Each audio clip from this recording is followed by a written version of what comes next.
tired is the answer. Exhausted. Thank you to those of you that stayed up with us on 105.7 The Fan last night for the Baltimore Game, the Uncensored post-game show. Much more pleasant after a Ravens victory. Ravens, of course, it wasn't sexy. It wasn't they're not going to be talked about this week as a Super Bowl contender. They're not going to be at the top of power rankings. They're not going to be the focal point of the NFL. You're not going to see conversations about Lamar Jackson as being MVP. But they did what they needed to do. And that's the way that I feel today. There's not a column coming from me today at PressBoxOnline.com because, again, I don't know if you heard, I was up on the radio until well into the morning. So I just didn't have time to write a column afterwards. I'll maybe write something later on in the week. I haven't decided yet. But this isn't something you apologize for. You don't feel bad because you won a game that wasn't the most aesthetically pleasing. Not that it was boring. That's the weird part about a game like last night. We know the difference between that game and, say, the Colts-Broncos game, which was pure hell. You weren't being waterboarded last night. It was just not necessarily thrilling. In the end, it doesn't matter. The Ravens just had to win that game. They had to make sure that we didn't creep any amount of doubt into our minds about who the Ravens are, about whether or not they're a team that now has sort of a knack for failing late in games. Just needed to push that stuff away. Needed to make sure that they made a declaration that the Bengals were not just now the bullies of the AFC North after what had happened a year ago. They needed to handle all of those things, and they did. And frankly, that's all that matters. I mean, we'll discuss the other things. I mean, we'll discuss plenty this week about I'm still puzzled by the decision-making when it comes to fourth down. I can't help it. I'm puzzled. I don't get it. It worked out last night, so nobody's going to freak out about it. Nobody's going to lose their minds, and we're all going to pretend like it didn't happen because we only care about those things when the Ravens lose. I kind of care about it at all times. I don't understand the Ravens' decision-making process, and I'd like to know it. I get that John Harbaugh's never going to tell us, as is his prerogative. He's worried about the Giants. That's his job. But I'm befuddled by it, and I do wonder when another emotional decision. It goes back to what I wrote at PressBoxOnline.com last week, which is I worry that these really are just emotional decisions. That, like, when they say it's analytics, it ain't really analytics. That emotional decisions are made in moments. And when those emotional decisions are made, I worry about the process. I worry about when another decision might be made like that, and it might not be the right one. All of those things. Because, as I said, if the word was analytics, what they did last week was only minimally backed up by the concept of analytics. I mean, next to no backup. Whereas last night, 4th and inches, statistically, it was a much more definitive time that you should have gone for it. And I say much. It wasn't overwhelming. I think last night was like a 7% change in win percentage versus 2% a week ago. There was a far greater argument for going for it last night than there was going for it a week ago. So why did you go for it a week ago but didn't go for it last night? And on the surface, it feels like, well, last night you were leading. You were playing well. Your defense had played fairly well. Like you started, it wasn't about analytics. It was about how you felt in the moment.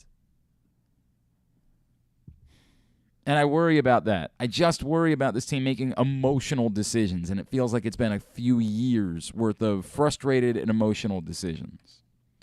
But they won. I don't mean to harp on that. They won. They won despite the fact that they had one legitimate wide receiver on the field. And that's a guy that's now been a legitimate wide receiver in the NFL for all of 4 weeks. They won with one legitimate, qualified NFL wide receiver. Doesn't seem great. Doesn't seem ideal. But they won. They won because they were able to run the ball again. Not brilliantly, not like the 2019 Ravens, but enough. It wasn't just their quarterback running the football. They were able to start running the ball, and they were able to run the ball without the guy that had been their most dynamic back to this point in the season. They won. They won despite losing the guy that had been their best defensive player, and that concerns me. I can't lie. Losing Marcus Williams stings. It stings like hell. They got to get more in their edge rush moving forward. They got to get these guys back. Marcus Williams had done such a good job early on in the season of being exactly as advertised. The guy that can make you an opportunistic defense in an era where defenses aren't allowed to be great. Marcus Williams had been that guy, creating turnovers. This stings, losing Marcus Williams. Big time. Coming off the night where your defense had played the best they had played all season. They won. They won. It wasn't pretty.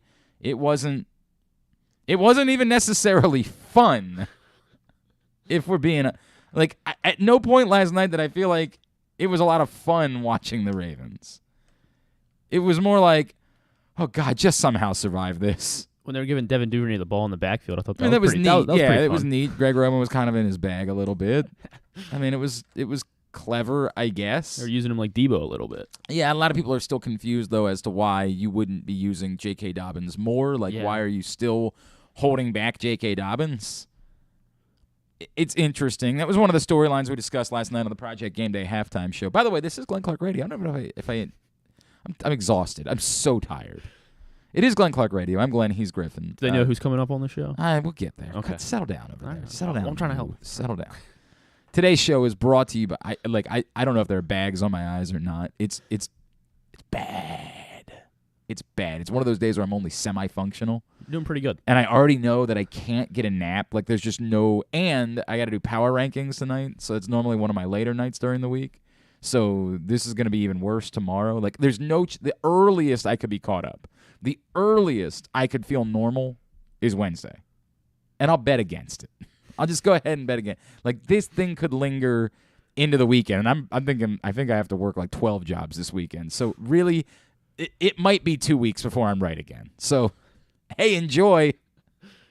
Glenn Clark Radio, baby. You chose to tune in. It's on you, not on me. I got to work 18 jobs. I got kids. I got bills. I got to pay. Speaking of paying bills, want to thank the all-new Ginsu Kamado Grill for making today's show possible. The all-new Ginsu Kamado Grill is the perfect ceramic tailgate or home grill for searing, grilling, baking, and smoking all kinds of food. Get the details and reserve yours today. GinsuGrills.com. Use the code TAILGATE to get $100 off your order. And you can get a sample of the cooking from the Ginsu Kamado Grill before every Ravens home game this season at the Game Day Firehouse, located at the Firefighters Union Hall, just west of the stadium at 1202 Ridgely Street. You can stop by, try some food, enter to win an all-new Ginsu Kamado Grill and $500 worth of grilling meats. They put on an amazing tailgate, so you gotta show up there at the being a lovely spokesmodel for and the you can taste our sausage. That's right. Griffin wants to put young Griffin wants to put his sausage in your mouth. If you've ever wanted a handsome young man's thank you. sausage in your mouth. Coming up in a bit, we're going to chat with Qadry Ismail, of course, from WJZ 13, former Super Bowl champion Ravens wide receiver. Get his thoughts on what he saw last night in the Ravens against the Bengals. Ravens offensive lineman Kevin Zeitler scheduled to check in a little bit later on, discuss the Ravens' victory, getting back to pounding the ball a little bit more on the ground. And also later on in the program, we are scheduled to have the return of Jeremy Conn to the program after he was away. Be good to have him back. So a lot to do on a Monday edition of the show. And don't forget, we need your pats on the ass. We will do that this morning as well. Start thinking about which 5 Ravens make your list. 2 must be offensive players, 2 must be defensive players. The 5th, whatever you like. yeah, you can have whatever you like. That's all coming up on the program today. I keep saying you don't apologize. You just don't. You don't apologize, particularly for winning division games. I have tried to separate two things. The first feeling I've had all season long is the Ravens' goal is to win a Super Bowl, and so I view everything within the context, within the prism of wanting to win a Super Bowl. That's how I judge the Ravens. Do I feel week in and week out like they're looking like or doing the things necessary, or however you want to describe it, to be a Super Bowl winner? And within that context, nothing about last night would make you feel as though that was a Super Bowl champion type of performance. But let me go back to it for a second, because I think that you have to be able to become a Super Bowl winner. And you can't win a Super Bowl if you can't win your division, if you can't put yourself in the best possible situation going into the end of the season. I have serious concerns about the Ravens.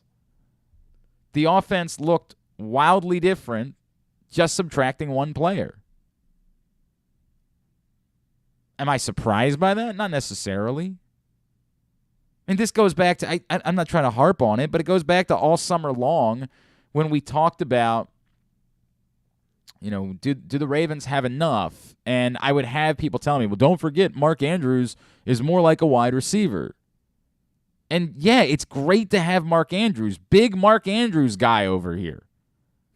Big fan. Go out, pick up the new print issue of Press Box, because you only have one more week, literally 1 week left. You got 1 week to get this print issue of Press Box. All right, sorry. Neighborhood Royal Farms and hundreds of locations around town. You can find it. Read it all, PressBoxOnline.com. Love me some Mark Andrews. But believe it or not, Mark Andrews alone does not give you a wide receiver room. It doesn't work that way. It never has. It never will. It's nuts. It's insane. The way that we breathlessly just said, well, yeah, but they've got Mark Andrews. Oh, okay, but what about their lack of depth at wide receiver? Well, they've got Mark Andrews. Right, I hear you, but again, they've got one guy that we think is a qualified NFL wide receiver, and we're still not really sure of that. We're just sort of thinking he is because he was a first-round pick. Yeah, but they've got Mark Andrews. You can see this coming from a mile away that this might be a problem. Now, they survived it, and hopefully they get Rashad Bateman back next week, although who knows? And thankfully, Devin Duvernay stepped up and did something.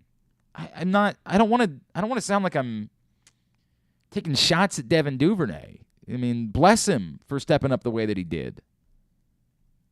Maybe there's another layer to Devin Duvernay's game that the Ravens could find, and that when Rashad Bateman comes back, they could be all that much better because we now see the layers to Devin Duvernay. But this is why you don't go into a season so thin at a position. Wildly thin at wide receiver.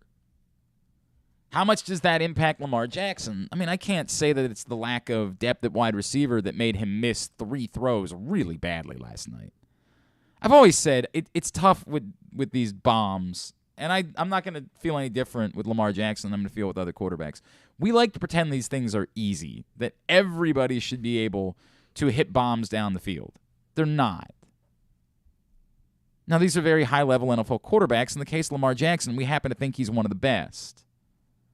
So it was rough last night to see 3, of course, the interception in the first half and the 2 on the first drive of the second half, where it was just airmailed. I mean, just nonsensically airmailed. Like, I made the comparison on Twitter last night to the first time I ever saw a naked woman, where you're just like, I don't know what I'm doing here. Woo! And all of a sudden you're like, man, I hope I'm better the next time. I hope on try number 2, it goes better than my first attempt. Because the first attempt was woo all over the place. That's what it felt like, particularly on the fourth down throw. You're like, bro. There was some dude on Twitter who was like, I think Tylan Wallace slowed down a little bit when he was calling for the ball. Maybe, but now justify the throw. Tell me why it is that had to be uncorked. Like, hey, look, there's a dude by himself way downfield. I better throw the ball as hard as any human has ever thrown a football. Yikes. So, no, it's not the wide receiver's fault necessarily that Lamar Jackson missed those throws. Did it impact his confidence in making throws last night? That he didn't necessarily trust the guys that he was throwing the football to? Perhaps. Doesn't excuse it. Doesn't give Lamar Jackson a pass. He was mid last night. Gotta be honest. He was mid.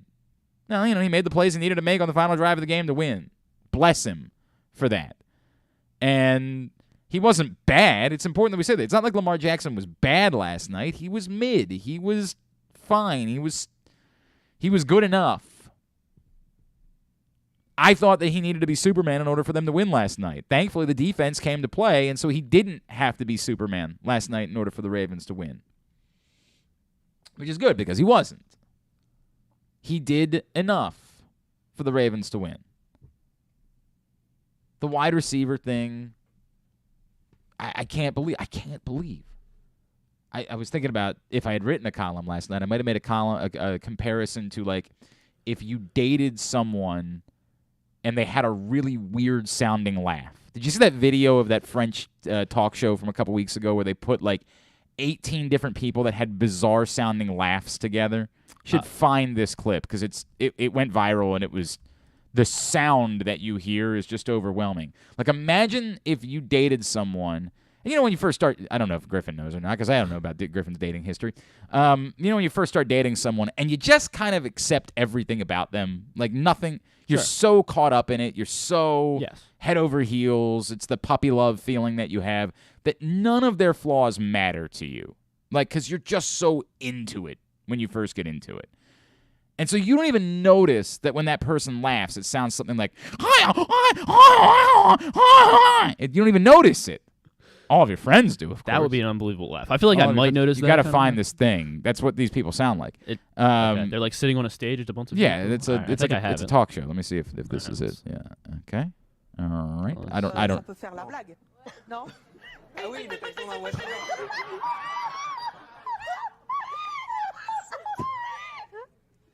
Vous êtes célibataire, c'est pas à cause de votre rire? J'espère pas. Non? What?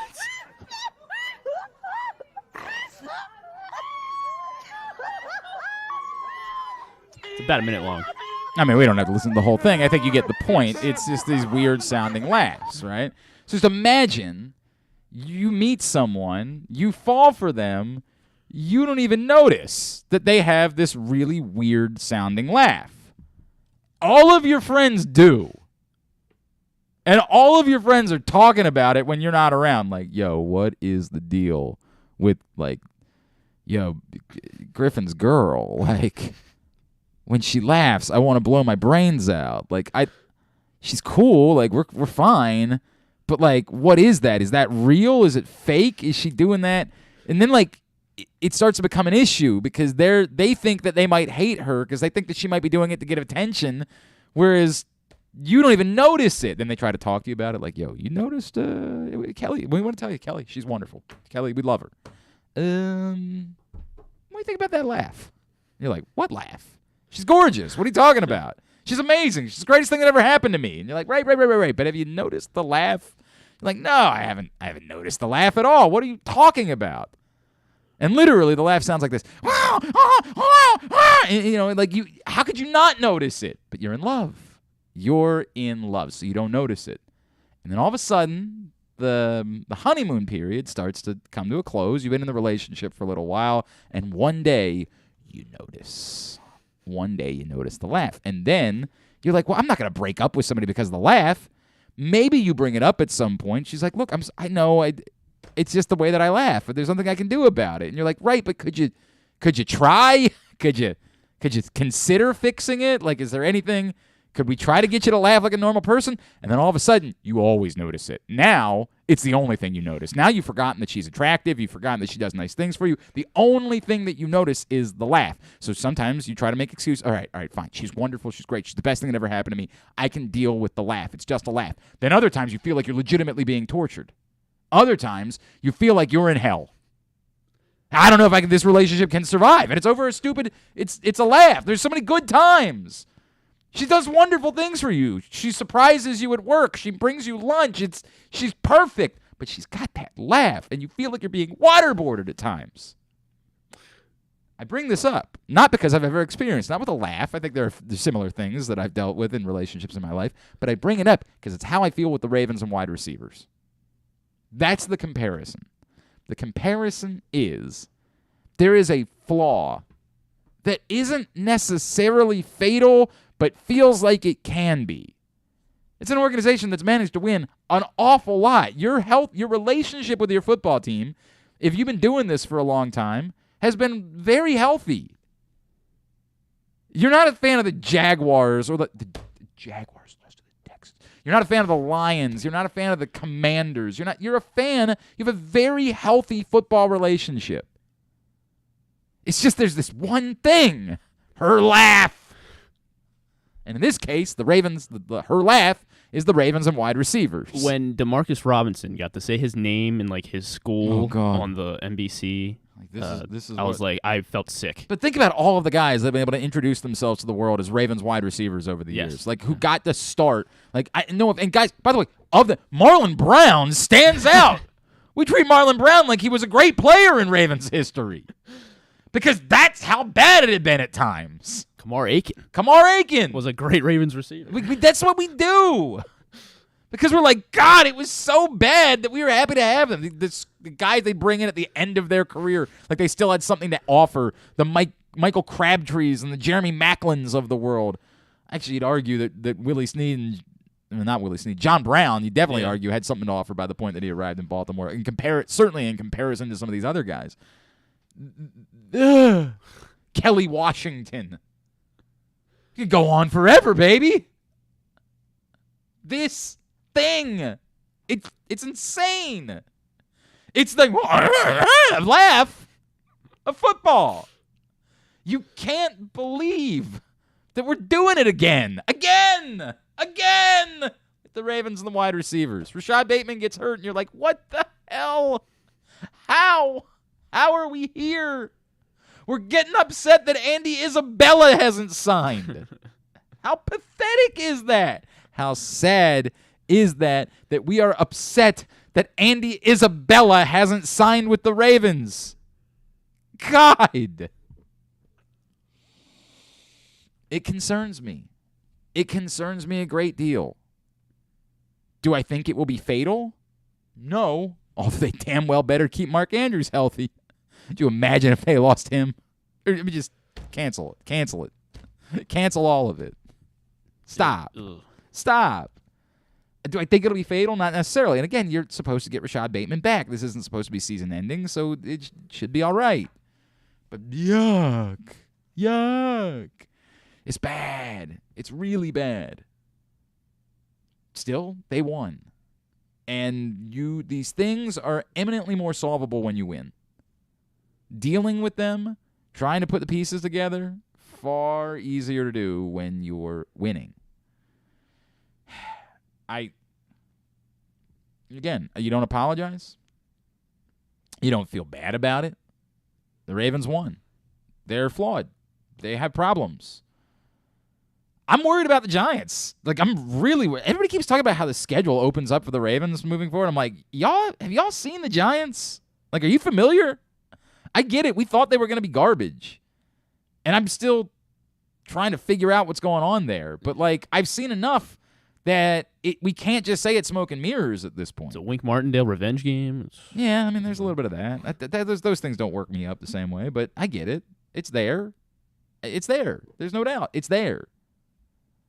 I'm worried about the Giants. I don't think these games are just the way we're talking about the schedule. Now it just opens up. Well, I get it. It ain't the Bills. I understand that. But damn, dude. I don't know why we think any game is just easily winnable at this point. The Ravens have easily won one football game this season. One. I don't know where we're coming from. There's just a bunch of easy wins ahead. I mean, I get the Steelers are starting to look like garbage, although it's still the Steelers in the division. I'm not even ready to go there. But I do understand that like they're starting to look like it's all falling apart. There's just nothing there. But Mike Tomlin's still Mike Tomlin, and I'm not willing to go there. They won. Good win. I mean it. I'm not just saying that. Good win for the Baltimore Ravens last night. Good, necessary, needed win. We'll see. We'll see where it goes from here. I have concerns. I have things that I hope. Let me do the flip side. I hope that last night was a sign that the defense is coming together, is ready to play better team football on the whole. Again, losing Marcus Williams stings. And we still have the hope. You get Ronnie Stanley back. He was on a pitch count last night. You hope he's progressing to a place where he can be Ronnie Stanley again. It seems like J.K. Dobbins is progressing to a place where he can be J.K. Dobbins again. You hope that there are a couple more that you can add to that group. There is still plenty of reason for optimism and to believe the Ravens are a good football team. Good but flawed football team. There's plenty there. And in the meantime, you stockpile a win in the AFC North against the team that you're most likely to be competing with when the season comes to a close. I ain't apologizing for any of that. Those are good things. Those are really good things. Still got to get better. Today's show also brought to you by your local Toyota dealer, buyatoyota.com. The Toyota Tacoma comes in a range of models and trim lines. You can choose the perfect Tacoma to reflect your unique personality and driving habits. Check out buyatoyota.com for deals on new Tacomas from your local Toyota dealer today. Our buddy Qadry Ismail will join us next. It is a Monday edition of Glenn Clark Radio. See Olympic athletes in action as the nation's best horses and riders compete in one of the world's premier equestrian events at the Mars Maryland 5-Star at Fair Hill, presented by Brown Academy, October 13th through 16th in Cecil County. Don't miss the breathtaking excitement of the dynamic cross-country competition or the elegance of dressage and precision of show jumping. There's also great shopping and activities, including a fresh food fest, corgi race, and a beer, wine, and spirits showcase. So come enjoy a beautiful fall day at the Mars Maryland 5-Star at Fair Hill, presented by Brown Advisory, October 13th through 16th. Learn more and buy tickets at maryland5star.us. Come experience Maryland's #1 sportsbook this NFL season at the FanDuel Sportsbook at Live Casino and Hotel, the ultimate place for any sports enthusiast. Take advantage of our 24/7 kiosks, massive video screens, and watch all the action from the best seat in the house. With more money paid out than anyone around, make every moment more at the new FanDuel Sportsbook at Live Casino and Hotel in Hanover, Maryland. Please play responsibly. Gambling problem? Please call 1-800-GAMBLER or visit mdgamblinghelp.org.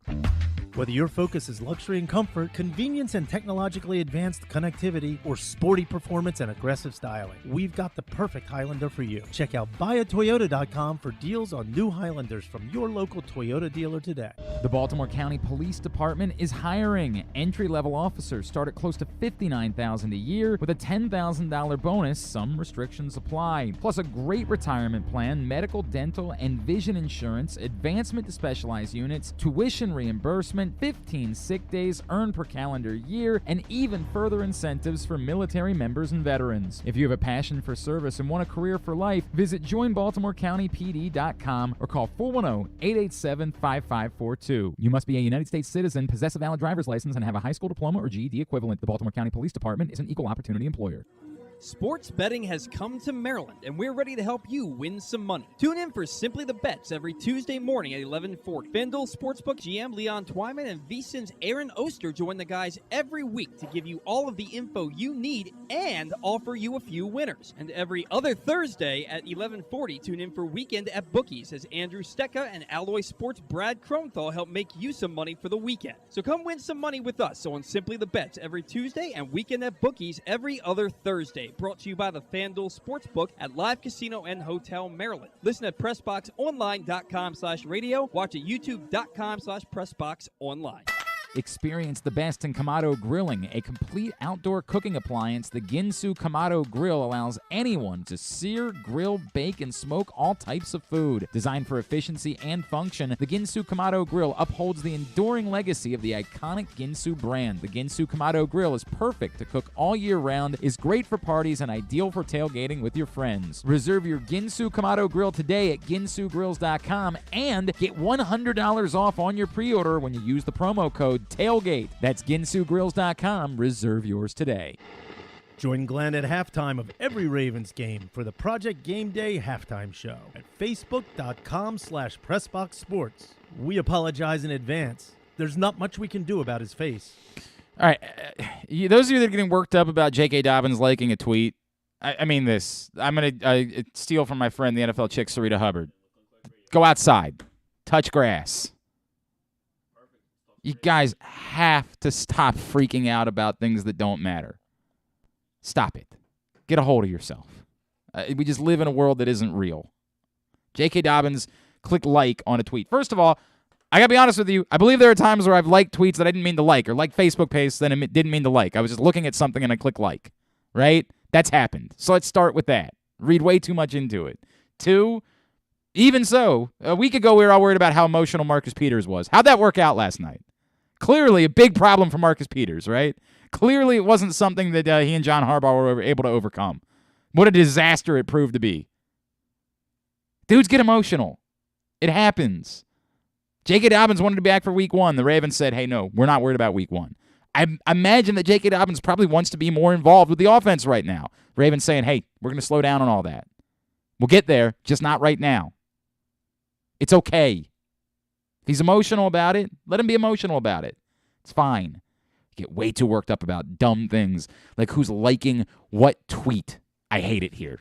I think I just stole all of Rita's catchphrases in 1 second. Joining us now, Super Bowl champion, friend of ours. You, of course, see him on WJZ 13. He is our buddy, Qadry Ismail. He's back with us now here on GCR. What's going on, pal? I just clicked on a like. Yeah, what tweet did you like that I can kill you for? I'm going to go, you know what? I'm going and checking your likes right now. I'm going to go check your likes, find out what it is that you've liked over the years.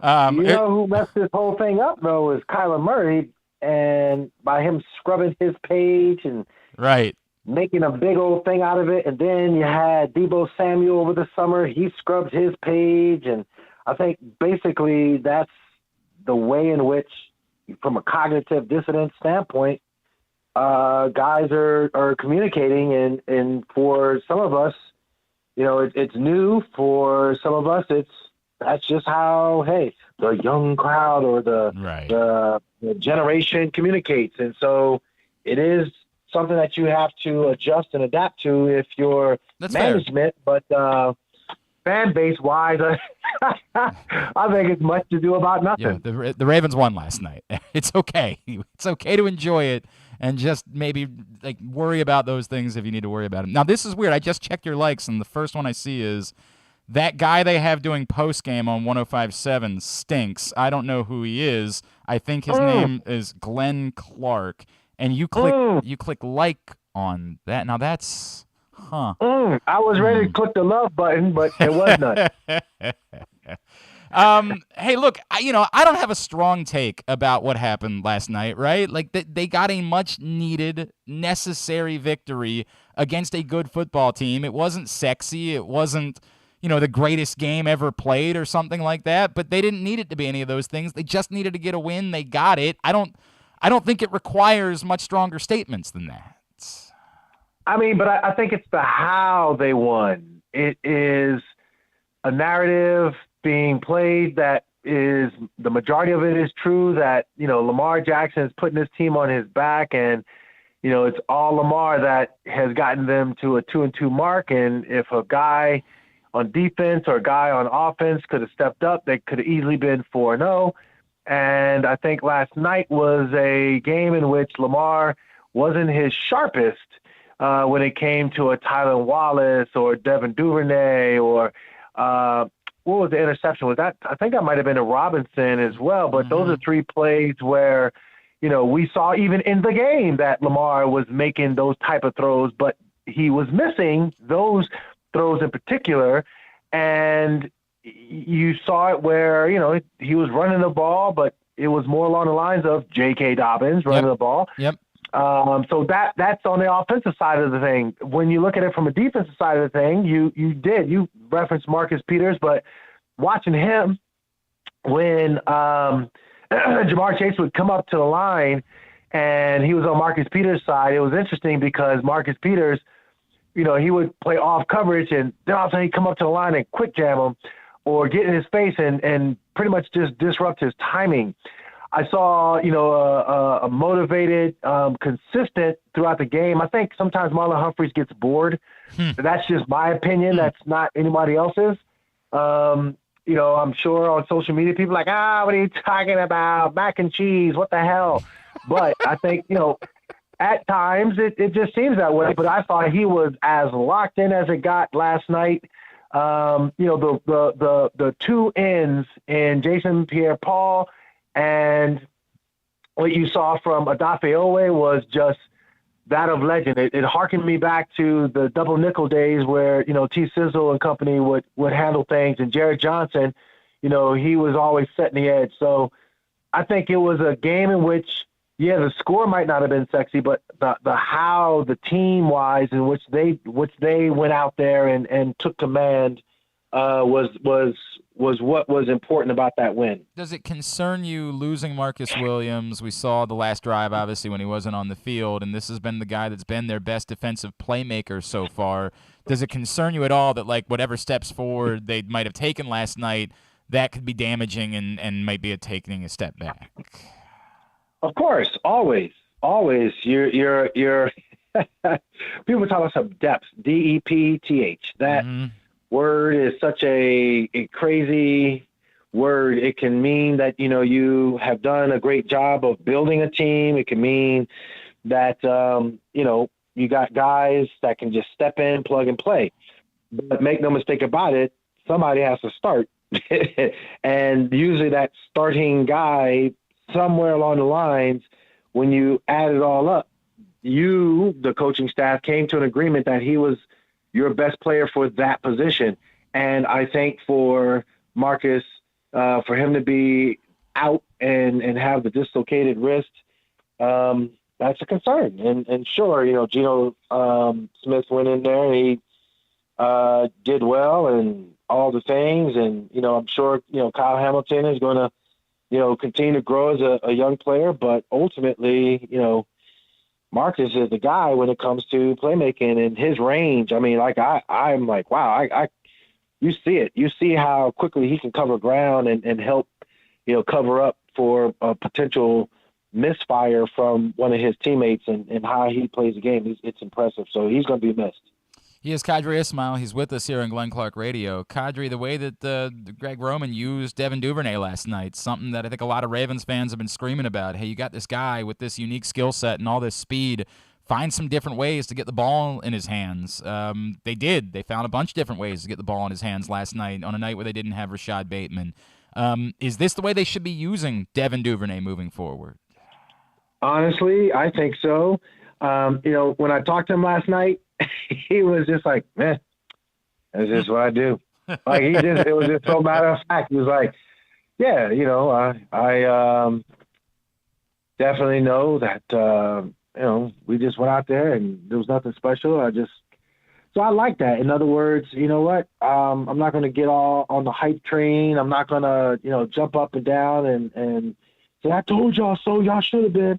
To go out there and continue to produce. And I think that's important too, because, again, from an early season aspect of things, we're starting to kind of like the train is clearly left the station, no question about it. 4 games in now, 5 games. And, you've seen him start off strong and all that, but, we all know that consistency rules the roost. You, the player, can't get caught up. You got to look back and see, I had a badass year, but you can't say that during the year.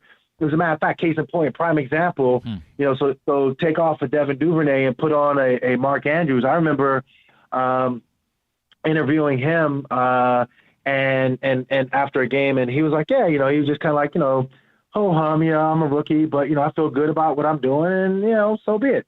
Well, as his resume started to build, you started, seeing a guy that, the other guy on the other sideline last night, Hayden Hurst, he had to get up out of here because Mark Andrews played so well. But it wasn't about game-by-game analysis and hype and like, yo, this is what I'm talking about. It's like, I'm going to do it. Look at my resume at the end of it all, and we'll evaluate it. I think that's where, Devin Duvernay is at. Good for him. Hopefully he can keep that mental focus. I believe he can.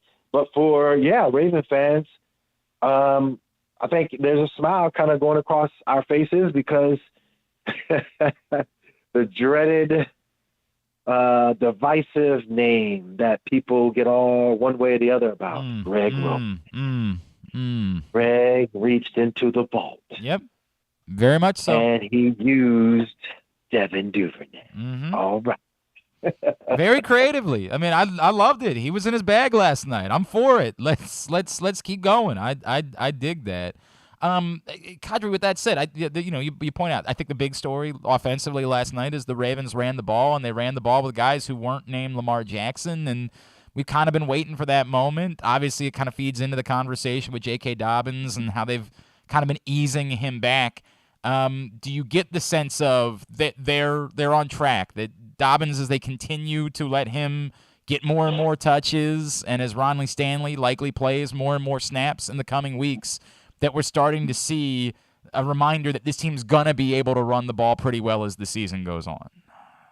Yeah, I mean, again, I think long season for us as a fan base, for John Harbaugh, even for Eric DeCosta, the players might not, but we all know these are all setup games for the ultimate. And the ultimate is what? The playoffs, period, end of discussion. And advancing in the playoffs. So the only way you're going to get there is if you have all your horses. I thought about this, because you talk about J.K. Dobbins and all that, but remember that 2019 season, like, we take it for granted, as far as like Ronnie Stanley, and I thought what he did last night was just incredible. You did see Greg Roman run his way more. Mm-hmm. They actually didn't rely upon necessarily Morgan Moses going to his side. They pulled him an awful lot, and they got him out of space. And I think that athleticism kind of, helped him as opposed to that brute strength of trying to just drive a guy man-on-man blocking off the line. So with all that said, you had like just a stud team that was built for the Super Bowl. And right at the very last minute, you had these chinks in the armor, whether it would be Mark Ingram and his ankle.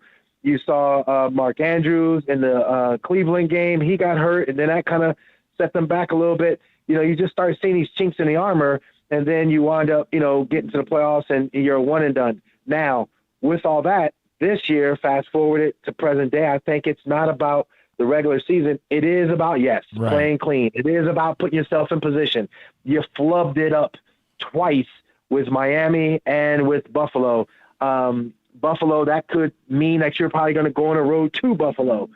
But with all that, if I can get these dudes healthy, it doesn't matter. I'll take my chances going on the road, or I'll take my chances at the vault. It doesn't matter. If I got some healthy horses, I think we have a chance to go out there and be special. Yeah, I think it's interesting, Qadry, and I've gotten the same sense that like they are clearly prioritizing late season, postseason over. When J.K. Dobbins was screaming about week one, they were like, "Hey, dude, week one sounds good. You know what sounds better than that? Week 17. Like, that's the thing that we're worried about. So we know you want to be there week one. We're just not quite as worried about week one as you are. We have bigger priorities than that. Now, to your point, they got to get there, right? Like, they can't afford to stub their toe and cost themselves the opportunity to be playing come the postseason. But the idea of saying, hey, let's not throw everything at it. Let's settle down. Let's keep guys on pitch counts. Let's keep prioritizing having the best team on the field that we can have when we get to the postseason. In theory, in a vacuum, that concept makes sense to me. I think ultimately for us, what we've seen on the field is a roster that has, good, talented players. We've seen a coaching staff that has, kind of gone the gamut, whether, Wink was here, Wink ain't here, McDonald's in. Greg Roman, the trials and controversies around him and all that. I think when we look at it, ultimately, it's the Lamar Jackson contract and the franchise quarterback business structure of it all that the Ravens have to consider. We need to win right now because, heck, just like we recognized in 2019, things can change in a heartbeat. We got to win now before things get a little hairy when it comes to salary cap and building a team. It's a very good point. Very good point. All right, before I let you go, just in general, we're not going to talk about it much because the Ravens won, but the decision last night to take the points instead of going for it on fourth down when they had originally lined up Mark Andrews and then they called the timeout. What do you make of the decision? What do you make of maybe the fallout of last week in making the decision? And what do you make about how the Ravens handle this now moving forward? Yeah, it's weird because, I kind of at halftime just kind of walked around and or technically it was right before half and just listening to some of the fan base. Oh, you should have, kick it or go for it. Oh. I was like, interesting. There's like this tension in the air with everyone. And every time even when I'm going out and about, kids are like, I don't know. I don't think John Harbaugh is doing it right. He should have, kick it and stop trying to go for it all the time. And I'm like, all right, buddy, hey, how was your rec league game? So last night when I saw that, I thought it was interesting because you saw John. It was weird. I don't know if it was gamesmanship. I don't know what it was, but he was like running down the sideline. I don't know if he was contesting where Isaiah was in or out or where the spot of the ball was at. And, it looked like he was about to call timeout, not call timeout. What was he doing? And I don't know. Was it him trying to buy more time for his guys? Because he said, we didn't get the look. If we got the look, we could have done it, but we didn't get the look. Therefore, we just let it go. Maybe that's, his, gamesmanship to say, yeah, we were going to kick it all along. And we just, trying to, get the other team to overthink it. I don't know. But I think what it meant in my mind was I got to trust my defense more that they can, hold up, even though we want 7. We're gonna have the greatest kicker of all time come out there, kick us 3, and we're gonna trust y'all to do y'all job. Mm-hmm. And look, they went back, they allowed a long touchdown drive, but they also played the clock in the process. And unlike a week ago, they allowed themselves the opportunity to be the team that had the ball at the end of the game, which I think we all know, given the way the rules work in the NFL in 2022, is one of the most valuable things you can do. I don't know where you are, Qadry, but I absolutely was texting with some friends last night. 17-16 game with 2 minutes left, and you're getting the ball with all your timeouts. I 100 times out of 100 would rather be the team that's trailing 17-16 in those circumstances than being the team that's leading 17-16 and having to put my defense on the field. Yeah, no, I mean, obviously rules are slanted towards the offense, yep. But we saw in last year's playoffs. It doesn't matter, who has the ball last. It's, defenses can make plays too. So I get where you're coming from. I think last night was a mental shift, like not today, not on our watch. Even Lamar, we're so used to his brilliance as far as the big plays up and down the football field. But that final 2-minute drive was really cool. Even the 12 men on the field, it added more time, which time is currency. It added more time on the clock to allow them to do what they needed to do. So that was brilliant on his part. And you can just see it. Like, I'm not messing around. I'm taking this ball. Don't act like I'm going to give it to anybody else. I'm not going to try to go out wide. I'm not trying to juke. I'm going straight downhill, and I'm just going to run this thing. It was the coolest 4- and 3-yard gains ever in the history of man when it came to a Ravens needing a win. All right, missile training. Remind everybody. Bottom line is that this is all about me helping you walk beside you in your fitness journey, regardless of whether or not you're an upper tier athlete or a person just looking to move better and move pain-free. Qadry Ismail is going to help you do what you need to do to be better. And you can DM me on Twitter at I am Qadry Ismail. Love you, brother. Always appreciate it, man. We'll talk again soon. Thank you, dude. Appreciate you, bro. Qadry Ismail joining us here on GCR. I really did feel that way, by the way. I really, I said there was a caveat of like, hey, Lamar hadn't been 100% sharp last night, and you're dealing with the fact that you didn't have Rashad Bateman, but overwhelmingly in the NFL, I don't know what the win percentage said at the moment. Like, I don't know if you saw that graph where the win percentage chances were for the Ravens and the Bengals with 2 minutes left or 1:59 left when the Bengals scored the touchdown. But given the way the rules work in the NFL, I don't know how it could be more than 50-50. Like, I think at best for the Bengals, it had to be 50-50 in that moment. I think practically, it's not even 50-50. I get it. The team that is in the lead sort of always tends to have the better win percentage in those circumstances. But my God, 2 minutes, you got 4 downs to work with. Lamar Jackson, Justin Tucker, 3 timeouts. Dude, you got to win that game somehow 100 times out of 100. There can be no circumstance where you're in that situation and you don't win a football game. While we got a minute here, let's go over our picks. Picks recap is brought to you by the Maryland 5-Star, which is coming up this week. Huge event right here in our backyard. World-class sporting event. See Olympic athletes in action as the nation's best horses and riders compete in one of the world's premier equestrian events at the Mars Maryland 5-Star at Fair Hill. Presented by Brown Advisory, October 13th through 16th in Cecil County. It was a great week for Griffin in picks. It was not a great week for your boy. By the way, Andrew Stecca, stop sending me your picks. Wow, I did have a great week. You didn't know. Like you didn't know. Stop sending me your picks because Griffin and I are now tied. So there's no advantage to sending them to me instead of sending them. You're nowhere near Griffin, so send them to him again. I don't want to know your picks, Stecca. They're messing with me. Send them to Griffin. So we should look up what the stats are since Stecca has been sending you. I'm telling you, the last couple weeks haven't been good. It's a real shame that you haven't put in side bets. Stecca keeps sending them to Glenn. I think do not. It's messing with. I don't think it's doing anything. Send them to Griffin. But you're just getting in your own head. Not to me. All right, quickly, we start Purdue, Maryland. It's a heartbreaker. We could spend a lot of time on this. Obviously, unbelievable that they missed the call that they missed. We can debate the ineligible man downfield thing on a 2-point conversion all day. I guess technically it's the right call. I still got to know exactly. I'd have to heat map exactly how far downfield he was. Clearly, it had nothing to do with the play. Just sucks. It's a crushing loss. Look, I would say that everything is still in play for Maryland if they can win all these games and win at Penn State. All the stuff that we talked about, like that possibility, like that maybe they could host game day when it's Ohio State, would still be in play, but they can't lose another game in the process. And, that's the tricky part. This was brutal. I mean, this really was brutal. And it's also difficult because a lot of people, I think, just only want to put it on the officiating. And I get it. Like, it's not good. But there's also the question of you forced 3 turnovers in the third quarter and you weren't able to do more with it. Like, that's on you. That's not on the officials. That's on you. So I don't play that game. Yes, terrible call on the blocked extra point. Horrendous, unthinkable, how does this happen type of call. But you got 3 turnovers in the third quarter.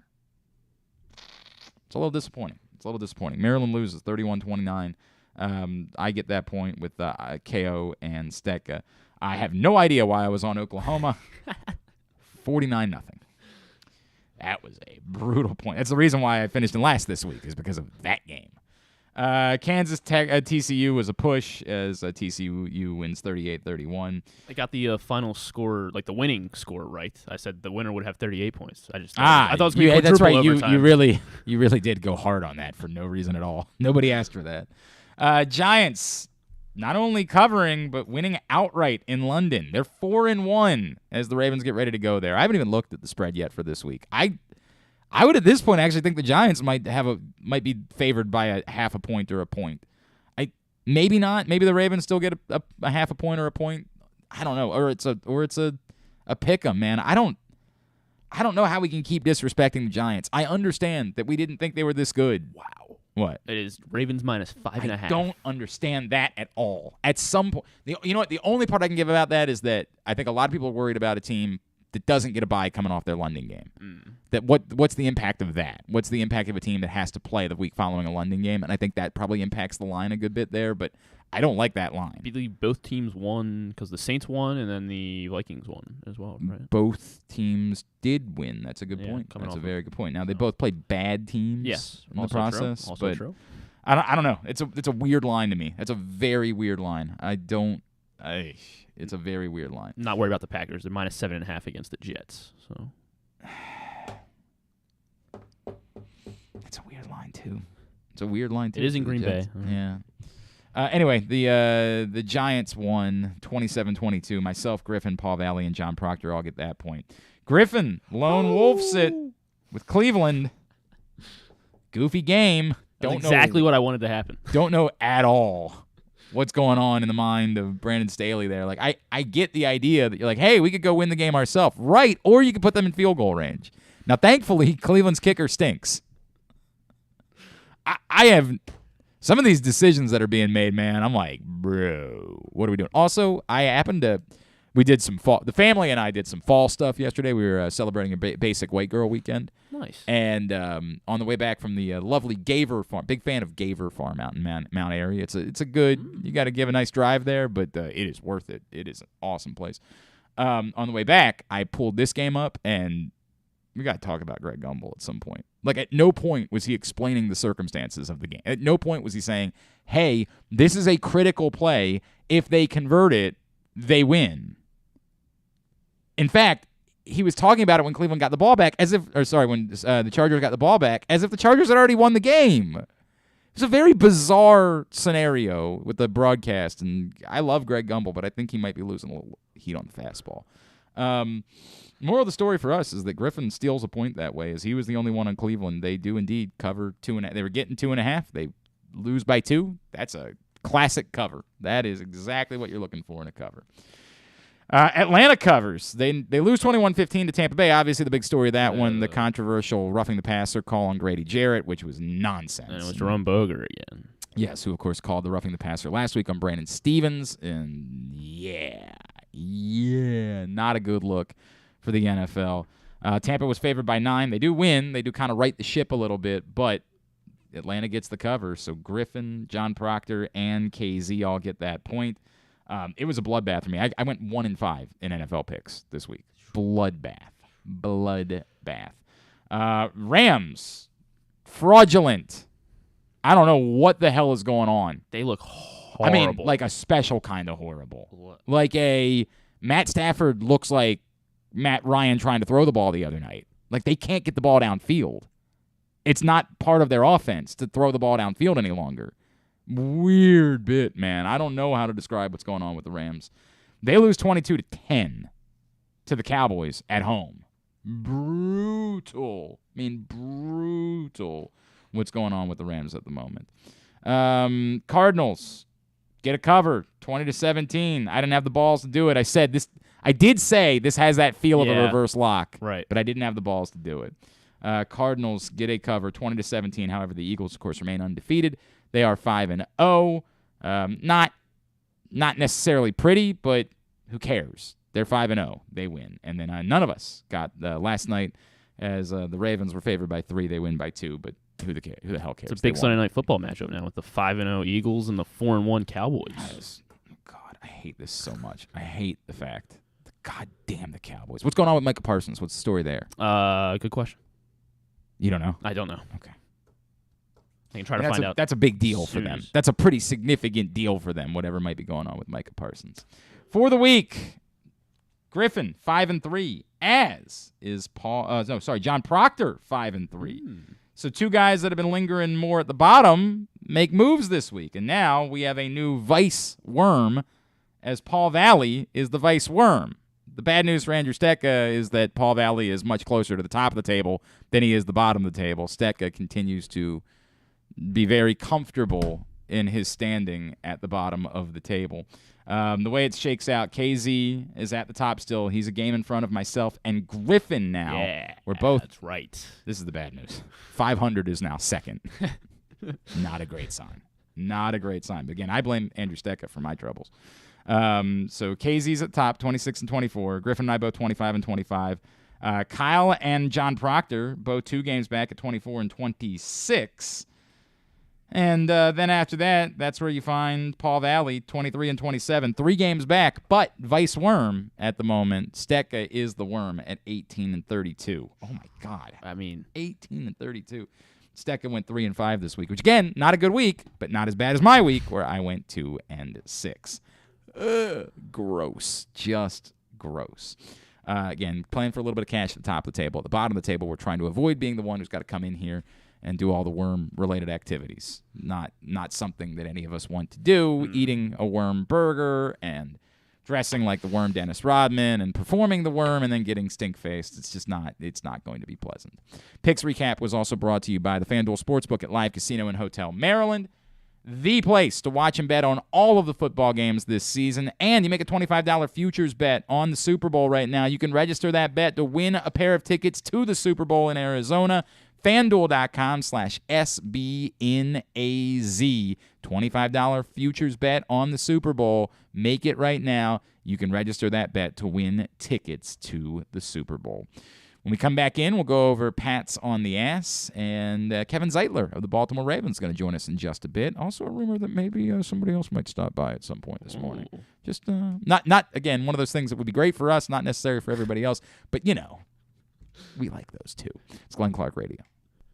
Experience the best in Kamado Grilling, a complete outdoor cooking appliance. The Ginsu Kamado Grill allows anyone to sear, grill, bake, and smoke all types of food. Designed for efficiency and function, the Ginsu Kamado Grill upholds the enduring legacy of the iconic Ginsu brand. The Ginsu Kamado Grill is perfect to cook all year round, is great for parties, and ideal for tailgating with your friends. Reserve your Ginsu Kamado Grill today at ginsugrills.com and get $100 off on your pre-order when you use the promo code TAILGATE. That's ginsugrills.com. Reserve yours today. Stan the Fan here, welcoming back one of my favorite sponsors, the Costas Inn. And everybody around Baltimore knows the Costas Inn is a great place to go and grab crabs, steaks, salads, soups, whatever's on your mind to eat in person. But did you know that the Costas Inn has upped their game? They are now one of the premier takeout places in Baltimore. Give them a call now to order your food, 410-477-1975. That's the Costas Inn, over 4100 North Point Boulevard. Make the most out of every day in your Toyota RAV4. Available in hybrid or gas-only models. A RAV4 can get you where you want to go in style. Check out buyatoyota.com for deals on new RAV4s from your local Toyota dealer today.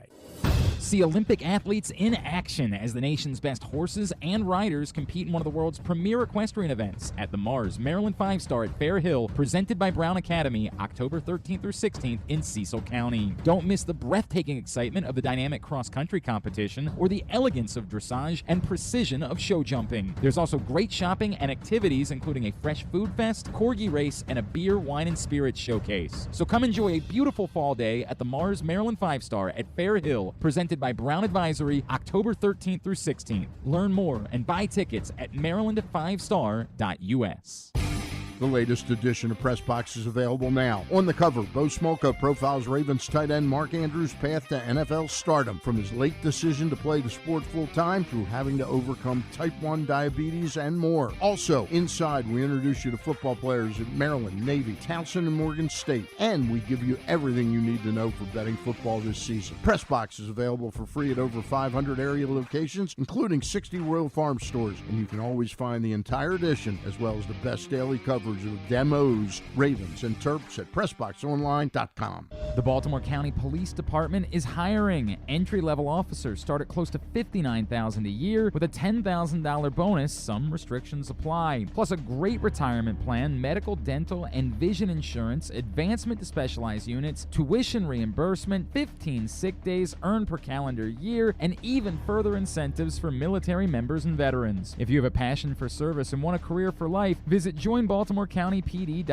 or call 410-887-5542. You must be a United States citizen, possess a valid driver's license, and have a high school diploma or GED equivalent. The Baltimore County Police Department is an equal opportunity employer.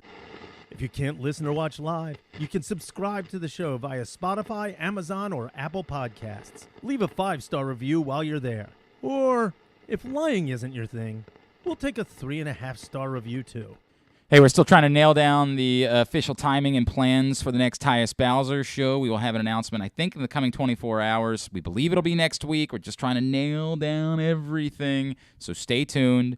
We will get that announced. The Tyus Bowser show is a partnership of PressBox and Grade 8's Memorabilia. It's brought to you by our friends at Maryland Vascular Specialists and the all-new Ginsu Kamado Grill. PressBoxOnline.com/Bowser to find out more. And again, I'm hoping in the next 24, 48 hours at most, we will have an announcement about next week and the Tyus Bowser show. Let's quickly, before we chat with Kevin Zeitler, let's dish out our pats on the ass for the week. You know the rules. Pick 5 Ravens, rank them 5-1, who's most deserving of praise for their performance in a Ravens victory. 2 must be offensive players, 2 must be defensive players. The 5th can be whoever you'd like, as T.I. might say. Rank them 5-1, number 1 being your man of the match. I will go first. My number 5 this week, Jason Pierre-Paul. Look, I get it that I'm grading on a curve, right? Because I'm acknowledging that I'm basing this off what my expectations were for Jason Pierre-Paul. It's not as if he's been, Qadry was kind of a little over the top. He was quite glowing, the Ravens edge rush. I'm like, okay, I mean, wow. And they did play well, there's no doubt. They definitely. The Bengals offensive line. Yes, which we know stinks. But Jason Pierre-Paul, man, I didn't have any expectations for him at all, and he has been helpful. He has been a 33-year-old dude, no preseason, no training camp, getting thrown into the mix. He has helped. He's been a player since he arrived. He played the most snaps on that front line outside of Owe last night. I mean, he had 2 pass deflections, I think. Yep. And a sack, tackle for loss. 100%. He was my number 4. Okay, I'm fine with that. And my number 5, Devin Duvernay. It's my number 4. How about that? Look at us. Yeah, I like that we're using him as Debo. That should be something that we had been doing. Hopefully this sticks around now, even when Bateman gets back, hopefully sooner rather than later. But, he showed that, he was wide open on 1 touchdown, or what should have been a touchdown.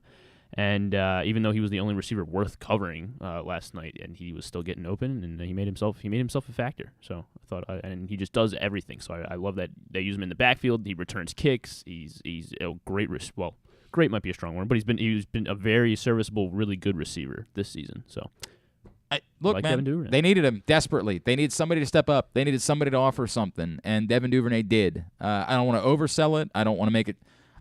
I'm loath to even use Devin Duvernay's name in the same sentence as Deebo Samuel. I understand what you're trying to say, but I'm loath to do that because let's keep it in our pants a little bit.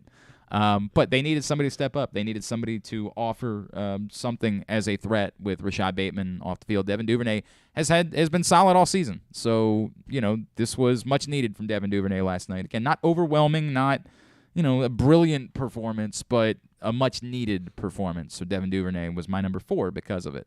My number 3 is Marcus Peters, who was intimidating, was physical, was exactly what they needed going up against Jamar Chase. He was tackling. He was making sure tackles in the backfield in big situations.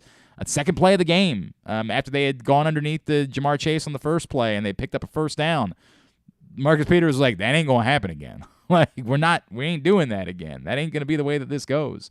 Obviously, the breaking up the Philly special play, that was a huge turn. Now, they got back down there, and they decided to go for it on 4th down. But just a lot of good from Marcus Peters last night. I know he got called for the pass interference. That was a little, I didn't like it. There was a hands-to-the-face call in there, too. It wasn't perfect from Marcus Peters, but I thought he was really, really good. He was my number 3. He was my number 2. Okay. My number 3 was Mark Andrews. He's my number 2. How about that? Tyus Bowser bump continues. But it was Mark Andrews. Hard for him to really have. Yeah, he's very good. A bad game. Correct. And he's been incredible. We keep saying it. I don't know what we're gonna do, what we would do without him. And once again, weird strategy for the Bengals. Just leaving him wide open in the red zone. So it doesn't seem to be something I would do necessarily. Yeah. But he made him pay, and that's what Mark Andrews does. So number 3 for me, Marcus Peters, my number 2. Flip flop him. Marcus Peters, my number 3. Mark Andrews, my number 2. He was the offense in the second. He was. When you say thank God, no, seriously, thank God they have Mark Andrews. Thank God they had that dude on the field. We joked with him last week when he was out for the Tyus Bowser show about him being a football psychopath. He was a football psychopath last night. That's exactly the guy they needed when they didn't have a lot going for them. Mark Andrews, to me, was... the funny thing, we do man of the match on the post-game show, and I actually made Mark Andrews my man of the match. Ironically, I think we both know who number 1 is. I would actually say, like, in a weird way, I do still think Mark Andrews was more important to the victory. I just kind of have to acknowledge the other thing. Like, I just need to do it. But I would also argue that your best football players outside of Lamar Jackson stepped up in a big way last night. The guys that I think we all acknowledge are the other best at their position players on this roster were both massive in last night's game because, clearly Nick Moore is number one. No, look, Justin Tucker. I was going to say Jordan Stebbins, first game-winning hold. That's right. It was a great interview from Justin Tucker after the game. Yeah, at that point, I'm just a system kicker. Anybody could kick. Like, you just know he had thought about that during the week.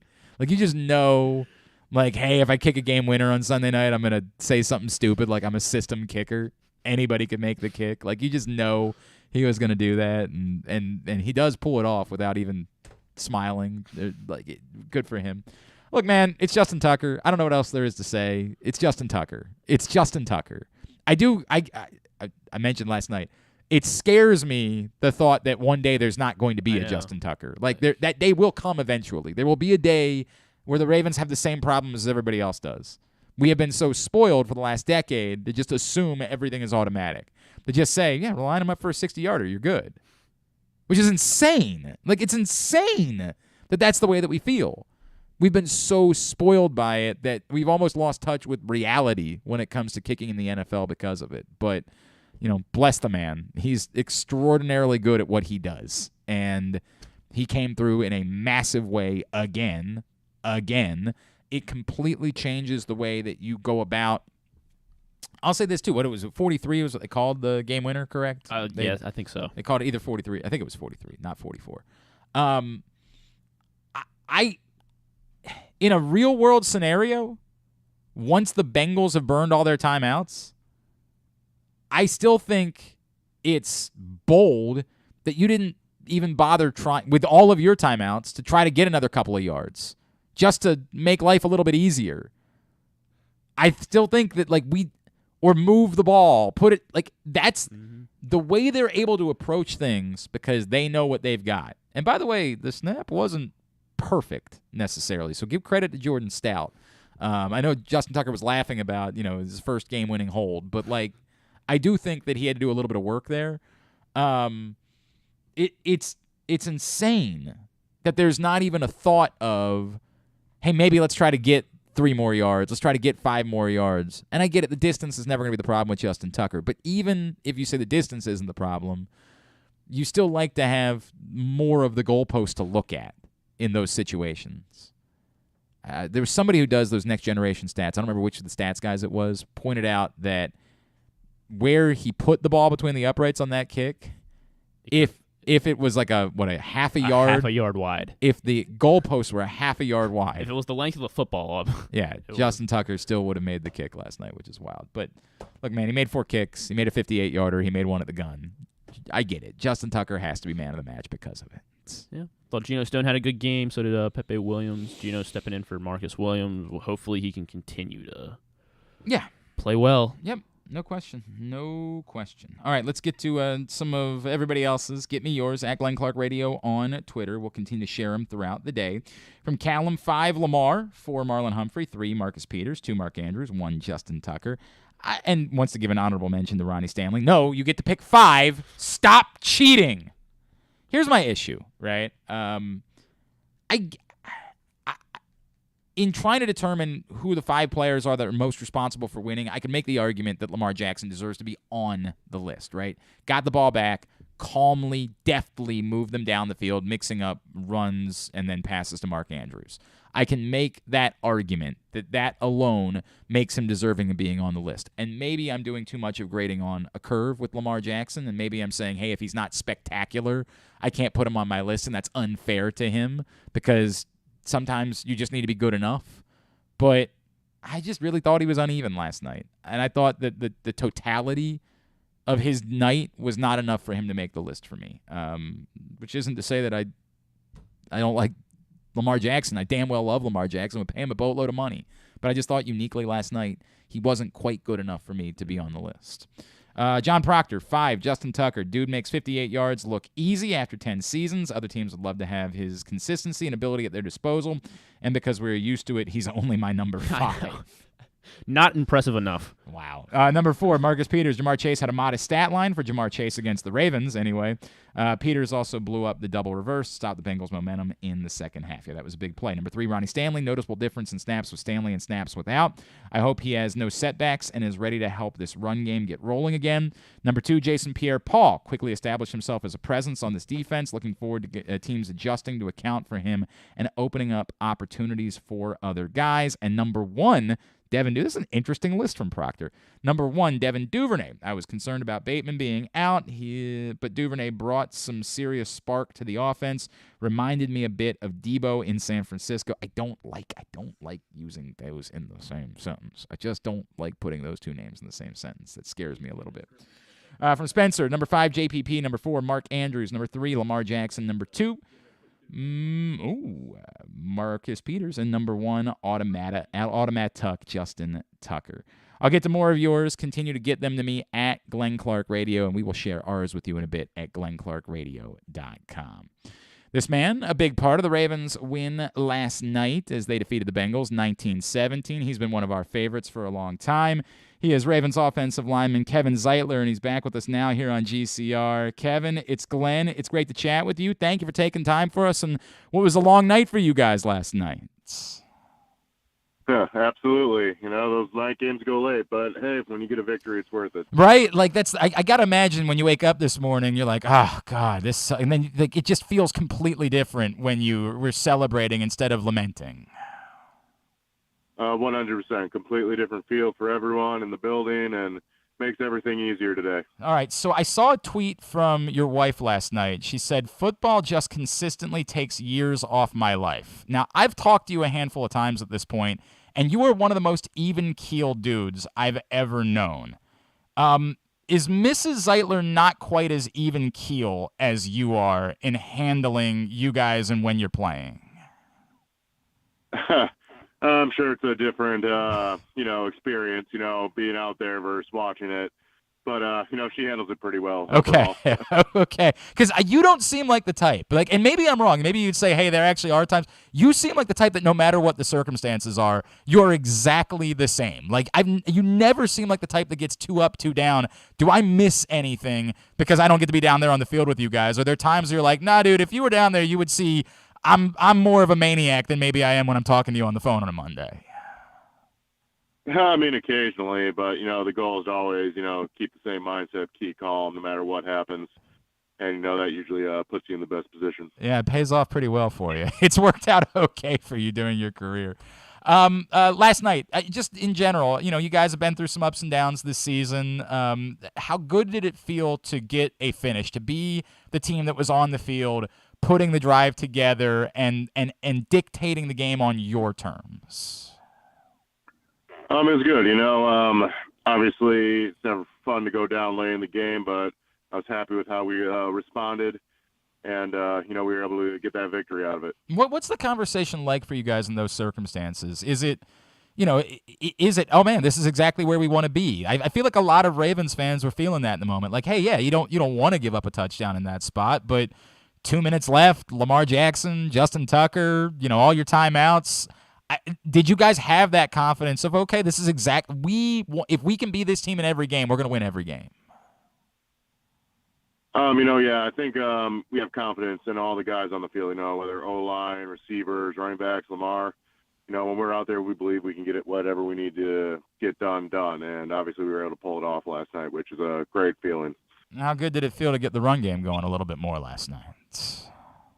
It felt good. I think as an O-lineman, you always want the run game to keep going, and you want to be able to run, all 4 quarters. I understand that. Kevin Zeitler is with us here on GCR.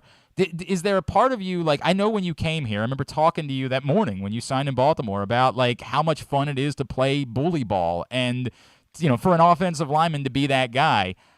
Is it the type of thing that gets your juices flowing? Oh, that's the game plan this week? Hell yeah. That's what I'm here for, is to go push some dude down the field a little bit. Yeah, absolutely. I think, when that's the game plan, you're not going to shy away from it. I think it's, just a good confidence booster for the whole team and helps you like set up everything else. Did you guys have any fun with Ronnie last night? Did you like, hey, who's this guy? Did you guys have any fun with him having him back out on the field? Oh, absolutely. It's great. He was able to overcome so much, having all those surgeries and being able to come back, just getting back out there is a huge victory in and of itself. And I can't wait to watch him, keep getting better and keep getting acclimated, and it's only going to help us. No doubt. I mean, that guy, obviously, we know how good he is. Kevin Zeitler with us on GCR. Kevin, when you guys are lining up on 4th and inches, are in your mind, are you like, hell yeah, dude, we're doing this again. Let's go. This is the way it's going to be. Were you maybe not, or maybe relieved when the timeout was called? Like, hey, it might be smarter for us to take the points. Like, what was the thought process for you in that moment? Basically, whatever gets called, gets called. We believe, if the coaches believe we can do it, we believe we can do it. And, whether we went for it or not, I had faith if we could get it done. And obviously, we chose the points this time, and it all worked out in the end. It's all that matters, ultimately. But the end result really is the only thing that matters in those moments. Have you guys handled the ups and downs, right? Like, have you guys been able to stay completely even keel? Like, we talk to you, we know you're even keel. We understand that you're that guy. But as a team, everything that's gone on this season, I know there's been frustration and blown leads, things like that.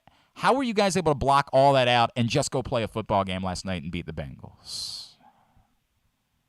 I think it's just credit to our team. We have so many different personalities, different types of experience, veterans, young guys. And I think, right now we're just all, we've been trying to figure it out, trying to figure out how this team's going to function. And, obviously it's been disappointing a couple times, but I think, we're just improving every week and we're going to keep getting better. And that's the plan. What you just said, did you feel like you're becoming the team? Like you're moving in that direction of the team that you guys want to be? Like as important as it is to be good in week 5, like I think one of the things we've been pointing out a lot, it's even more important to be good in, January of a football season. Do you feel like that's the trajectory that you're on at the moment? I like to think so. We have a lot to do. We have a lot to get better at, all sides of the ball. So it's on us, to come to work every day and keep improving and find ways to keep being creative and new. I have no doubt that since you arrived in Baltimore, you've had a lot of people in your life ask you what it's like to be around Justin Tucker, because he's this like enigma within the sport where he's a kicker, yet he's become like a legitimate celebrity in this country. When that dude is on your team, what is it like? It's nice. I'm not sad that he's on our team. And, it's just the way he goes about his business. He wants to be in that situation. He wants to put it on his shoulders. And, I'm willing to let him do that. I mean, I understand. He's quite good at it. I get he's still a kicker, but do you ever, like, marvel? Like, anybody that's that good at their job. Like, we talk about him, whatever your job is, whether you're a salesperson, whatever you do, someone who's that good at what they do, is there a joy that you take from being able to watch that guy be this good at what it is that he does? I mean, absolutely. Everyone loves to see, no matter what form or fate, they love to just watch, greatness happening. And, Tuck is definitely the epitome of that right now in the kicker world. There's a game coming up this coming Sunday that I imagine might be a little bit different. I know you're an even keel dude, but I'm imagining you still got some friends up that way and some people that matter to you in your life when you go up there this weekend. What is it going to mean to you going up against the Giants on Sunday? It's going to be a real tough battle. I mean, I know a bunch of the guys over there. They're very, we always knew there was a lot of talent over there, and obviously I'm happy for them that they've got things getting turned around up there. It's going to be a heck of a challenge. We know you're a meat man. It's a late night. Do you eat after the game at like 1 a.m. last night? A little bit here and there, but I don't know if it's the adrenaline or all, just the excitement from the game, but it's actually pretty hard to eat right after. Okay, all right. I mean, it's hard for anybody to eat when you're trying to get to bed. You're trying to get your life. What do you allow yourself when you have a late night game? Like, what is on the menu maybe after a victory on a Sunday night? Honestly, since it's Sunday night, it's whatever's available. Like, nothing's open. Things closed, so it's whatever we have around. What'd you guys find? Well, I want to know what'd you guys find last night. Oh gosh, let's see. What did I have last night? I think I found some leftovers in the fridge, from a couple days to go. This is the sexy nature of the NFL, right? You get a big win on Sunday night, and you're just like, y'all go have some leftovers afterwards. Hey man, I imagine after a win like that, they actually tasted quite good, right? Absolutely. That's the way it works, dude. He is Kevin Zeitler. Big win for the Ravens last night, obviously, against the Bengals. They now get ready for the New York Giants. Kevin, I feel like I've asked this question before, and the answer is always, nah, man, but I'm going to ask it again. Is there anything I can plug for you, anything you, Mrs. Zeitler, have going on that you'd like to talk up? No, not really.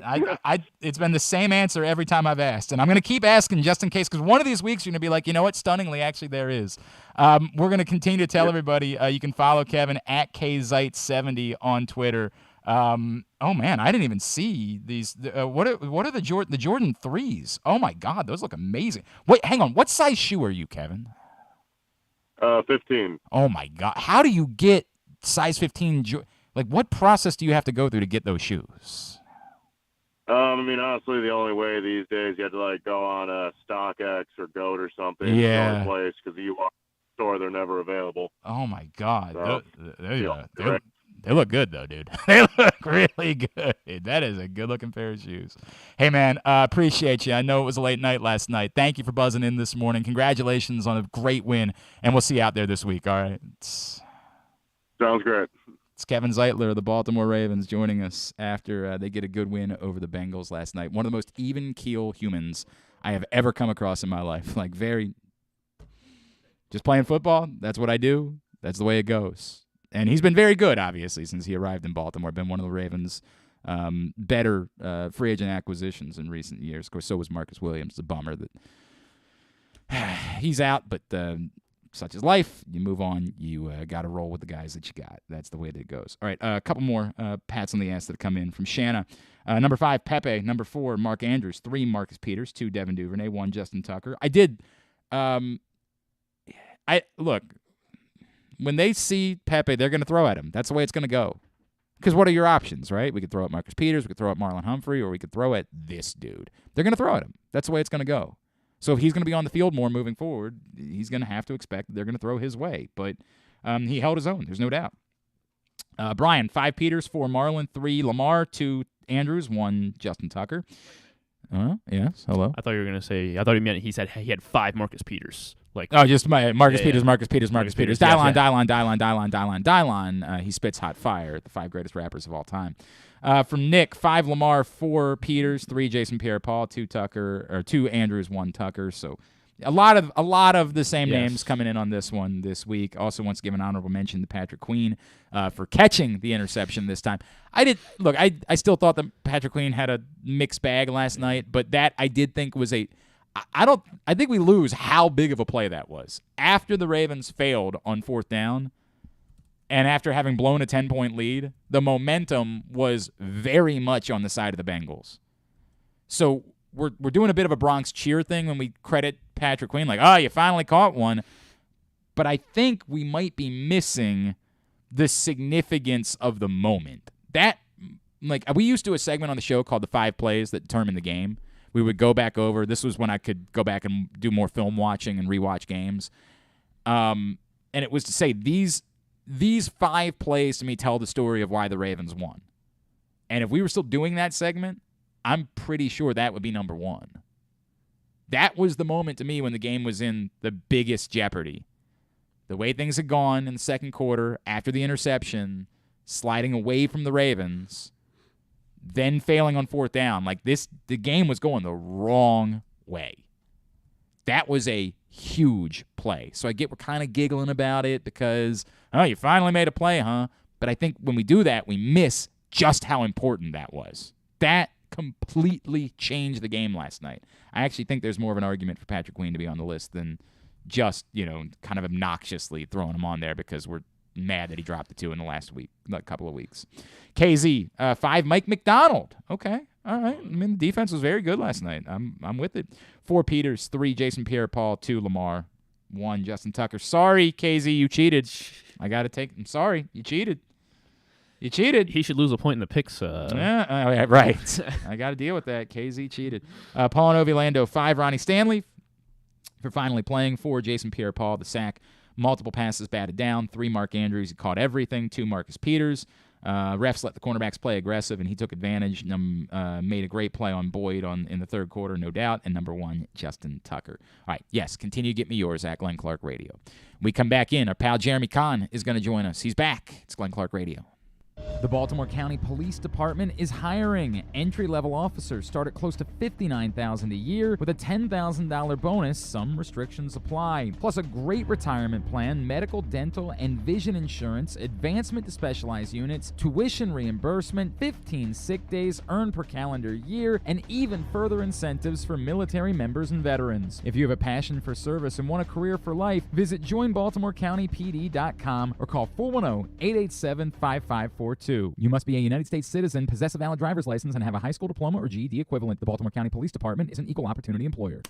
Come experience Maryland's #1 sportsbook this NFL season at the FanDuel Sportsbook at Live Casino and Hotel, the ultimate place for any sports enthusiast. Take advantage of our 24/7 kiosks, massive video screens, and watch all the action from the best seat in the house. With more money paid out than anyone around, make every moment more at the new FanDuel Sportsbook at Live Casino and Hotel in Hanover, Maryland. Please play responsibly. Gambling problem? Please call 1-800-GAMBLER or visit mdgamblinghelp.org. Glory Days Grill's Oktoberfest menu is now running. It's one of their most popular seasonal menus all year. It features the chicken schnitzel, the Oktoberfest brewer's platter, the brewer's sausage sandwich, the Bavarian burger with a pretzel bun, the cheddar ale soup, the slam dunk pretzels, and the apple cobbler. All of these meals pair well with Oktoberfest beers and Angry Orchard on draft. Dine in or order online at glorydaysgrill.com and pick up your favorites to take home. Glory Days Grill, great food, good sports. That first sip. That first bite.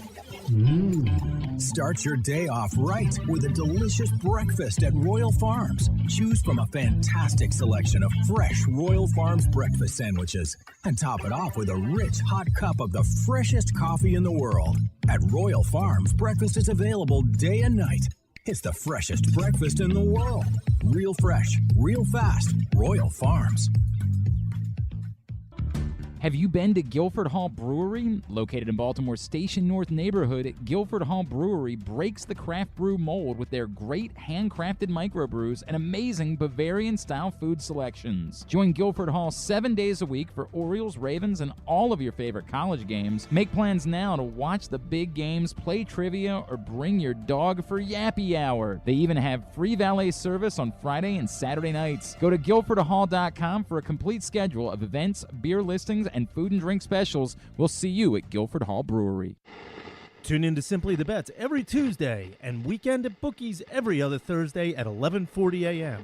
And if you really have nothing better to do, keep listening to this show too. Always seems just inappropriate. The guy runs the company. I can't believe he would say that. Hey, today's show, or you know what? Actually, I mean, remind you that to later today, Stan the Fan Charles and Ross Grims are going to catch up with the great Ken Singleton, 6 o'clock. Facebook Live, facebook.com/PressBoxSports. Talk some MLB playoffs. Obviously, the wild card round is in the books. Bummed for Buck. That sucks. Really kind of crazy how everything just fell apart for the Mets over the last couple weeks of the season. Really just wild. But I'm guessing Stephen Cohen's just going to go spend another $1 billion this offseason and try to go after it again next year. Takes nothing away from the job that Buck Showalter did. But they'll talk about that. They'll talk about the Orioles. Stan the Fan, Ross Grimsley, and sweet swinging Kenny Singleton. Coming up 6 o'clock tonight, facebook.com/PressBoxSports. And speaking of Ross Grimsley, great to have him back with us right now here on GCR. Ross, looking forward to hearing you and Stan talking to Ken Singleton later. Thanks for taking the time for us. Yeah, it's going to be cool, man. We're going to have a good time hanging out, doing all different types of things, talking baseball. Of course, talking ladies, but, I love the ladies. What's up, man? Hey, buddy. How you doing? Everything good? I'm good, man. I'm good. And just to piggyback off what you were talking about, it shows the difference between the Mets closing it out and getting a 7-game series where you have the chance to see Scherzer and DeGrom 4 times. Right. Or getting a 3-game series where you're going to see them twice. You say, hey, realistically, we got to beat them once to get through this. And that's exactly what they did. Nope, that's the way it works. I don't feel good at all. By the way, this is Jeremy Conn. I think everybody knows that. Jeremy Hey, man. Conn. What? Oh, yeah. I'm off. 105.7 The Fan. I don't think Like, nothing about what I saw this weekend gives me any more confidence that the Padres have any chance in hell against the Dodgers. Like, that's the crazy. Like, I saw nothing this weekend that makes me say, maybe this could be the time for the Padres. Like, this is Charlie Brown and the football with them. Like, they're going to do this, and then they're going to turn around and get their ass handed to them by the Dodgers. That's the way it works. And that's what the Dodgers did to them all season. I mean, like, if in all honesty, we look at the Padres, I mean, they have a very good starting staff as far as their pitchers go, with the ability to go. I mean, Musgrove, who should have probably been game one starter, but Darvish was so good down the stretch, and the way the pitching matchups took place, it's hard to argue with any of it. But, they still have Sean Manaea, who hasn't been great this year, and they have other options to go to as far as starters go. And in the hitting lineup, I mean, you have Juan Soto, who hasn't really hit as well as we thought he would with the Padres, like he did with the Nats, but that could take off in any given moment. So they have power. Yep. It's just you're running into the best team in baseball, and it's not even close. And the only team I think that realistically could knock off the Dodgers is probably the Astros or the Braves. Yeah, I agree. Look, anything can happen in a series. I'm just saying, if I were betting it, I wouldn't bet anybody to beat them except for the Astros or Braves, unless there's some team that gets hot. By the way, how about the Braves doing it again with Strider? Like, how? Oh my God, this is a clinic what they're doing right now. Yeah, $75 million for a 6-year extension for a guy that had a strikeout rate over 30%, which is so difficult to do insane. for almost the entire season. And they've got everybody locked up for, like, that we talk about a window in football, and you don't necessarily need to think about a window in baseball as long as your payroll is fine and your players don't get hurt. But in football, you clearly have a window. They have set up in baseball a window where they should be, if not the best team, one of the best teams in the sport for the next 6 to 7 years. It's insane. I mean, it's absolutely insane. And I get there's maybe a little bit more risk with a pitcher than there is with a position player, but still, for that number is not – it doesn't make it unworth. You can live. You can survive if you're wrong somehow giving that number out to a pitcher. And it's, first of all, to your point, he's been so good this year that you don't feel like it's that much of a risk. But even if it is, that's not a number that's going to doom you in any way. That's an extraordinarily reasonable number. No, you're avoiding a bunch of arbitration years. Yep. A couple extra ones. And honestly, it's what I want to see the Orioles do with Adley and Gunnar. Dude. Like, so badly, I want to see that happen because I think it makes sense. I'm writing for Pressbox's print issue. I'm doing an Orioles column, and I come into, like, I love the idea of them spending money, and I have some questions about. We didn't get to talk last week. I hate when we just say, hey, yeah, it's disappointing they didn't make it, but this was really always about next year, because I still kind of am troubled by next year individually, just because I don't think they're going to completely overhaul this lineup between this year and next year. And I have a lot of questions about I feel, to your point, I feel really good about 2 guys that are part of this lineup next year.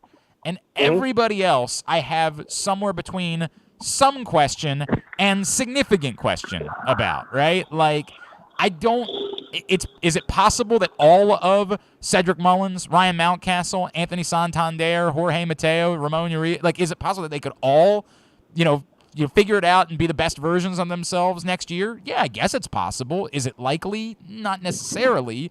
I think we all would agree they need to add bats to the lineup, but I don't think they're going to move on from all of these dudes in the process. It's just some of the issues I have with next year, and to the point that if they're going to spend money, I'm with you, man. As much as I want to see them be in the market for Carlos Rodon, I don't think that's going to happen. I think he's going to be the most desirable pitcher on the market, and someone like the Mets is just going to say, the hell with it. What's the number? We're going to pay it.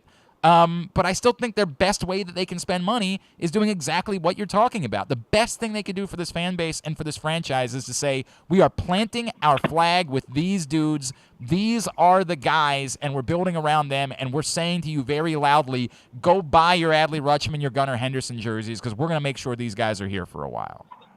Yeah, and I think, look, this is a great shortstop market with names like Trey Turner. Yep.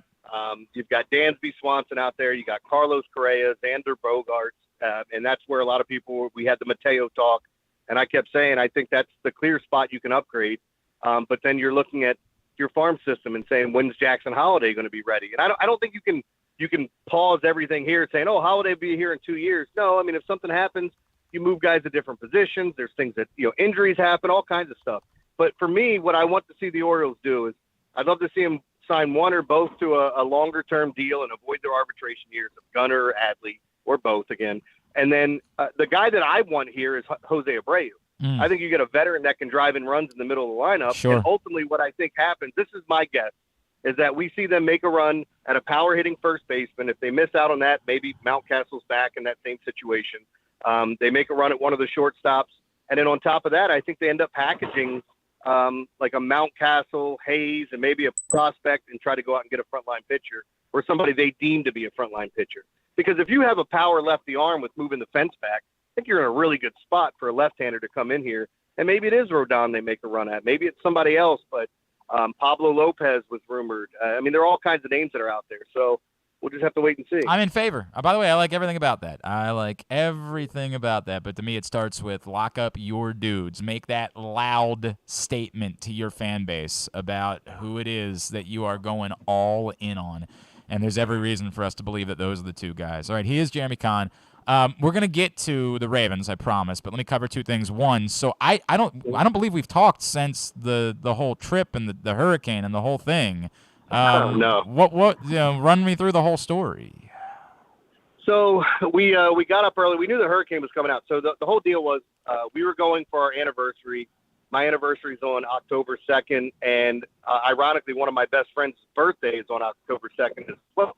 So it was his 40th that was planned to go to Jamaica. So when my wife and I talked about it, we said, well, why don't we go down a few days early so we get some time to ourselves, and then we get to party with the rest of them when they get there. 7 other couples going down. That was our plan. So on Wednesday, we get to the airport at about 5:30 in the morning, wait for our flight, get on the plane. The plane's backing out. Some guy stands up and says, hey, my flight got canceled. And then everybody's flight starts to get canceled because there's people in there that are coming from New York. Some people were on their way to the Bahamas, some on their way to Jamaica. We were landing in Fort Lauderdale, which the hurricane primarily hit the west coast of Florida, and Fort Lauderdale's on the east coast. So we were feeling okay. But as soon as that happened, we ended up waiting 4 hours to get our bags. And because we booked the package, we had to cancel the whole thing. And any other flights out or any other ways to get to Jamaica was going to cost me almost twice as much as the first. So we ultimately had to cancel it. And then when my friends flew down, everything was fine. So they all got to experience the week. Oh, so it sucked. They had a great time. It's good for them. Good for them, right? Good for them. I'm so happy. I'm very happy to be here because we went to Philadelphia, Jamaica's cousin, to have a good time. Everybody knows if you can't make it to Jamaica, the next best place to be is Philadelphia. Yeah, running the steps to see Rocky. That's what I wanted to do. Man, did you get to do anything while you were there? Like, what did you do in Philadelphia? No, I mean, we had my wife and I had a little spa day, which was nice. Okay. Couple massage. All right. Where I just basically told the woman to kick the crap out of me. See, I am the opposite. I'm a big mani-pedi guy now. I got one. There's a barber shop that was out in Owings Mills that did mani-pedis. Mm-hmm. And I was like, all right, I'll try it. And I swear to God, I said, I'm a mani-pedi guy now, man. Like, I will never be able to judge my wife again over the money that she spends on these types of things. Because, bro, they feel amazing. So even more important than talking about the Ravens, to me, these are the types of questions. Because I always got the thing from people that said, oh, I'm taking your man card because of that. I'm taking, oh, because I like a delicious drink with an umbrella in it, you want to take my man card? Go ahead. It, buddy. Exactly right. If that's what it takes to be a man, I'll happily take something else. What is it about doing stuff that makes you comfortable, that makes you feel good? And if it's believed to be even the slightest bit feminine, then all of a sudden, give me your man card. By the way, I've never presented my man card anywhere. It's one of my favorite memes on the internet now, by the way, which is somebody will say, dude, this is my homeboy's room. Like, look how clean it is. Look how, isn't that a little sus? And then somebody will retweet it and say, fellas, is it gay to have a clean room? Like, it's my favorite thing on the internet where, anything you have in your life that's nice or good, is that gay? No, it's just awesome. Imagine. I don't get it at all. We did a spot, initially when we were going to, so here was the other thing. When we called Philadelphia, my wife called this spa place because we were going to get this, gigantic spa package. I mean, with everything in it that she wants to do. And I was going to be in it for the long haul, too. Facial, mani-pedi, like you were talking about, stone massages. There was a mud bath or something. I said, let's just go live it up. Who cares? So we were going to do that. And then we booked it, and my wife was like, I didn't get a confirmation from him. And then she gets a call from some angry Russian lady saying, no, we are closed, under renovation. You know, she's like yelling at her. And then some Russian guy calls my wife back after we booked the next one saying, no, we are open. And who told you this? Natasha? You know, like they're screaming at each other. My wife's like, let's just do the cheaper one instead of the all-day thing. Right. So, Maybe not the place for yeah, Moose Squirrel. Yeah. That's pretty good. Whatever. That's pretty good. Yeah. Oh, Jeremy Conn with us here on Glenn Clark Radio from the Big Bad Morning Show on 105.7. The Fan, of course, is picks every day at PressBoxOnline.com. Tell me about okay, so you've been back. You stayed in corporate radio for longer than I have. Yeah. When there's can I present? I might have an HR issue on my hands. Can I present it to you? Okay. And see your opinion. Yeah. I worked with someone, and it was a really unprofessional circumstance. This person was disheveled. This person was using language that I think was very inappropriate for a workplace environment. This person was, just screaming maniacally at the top of his.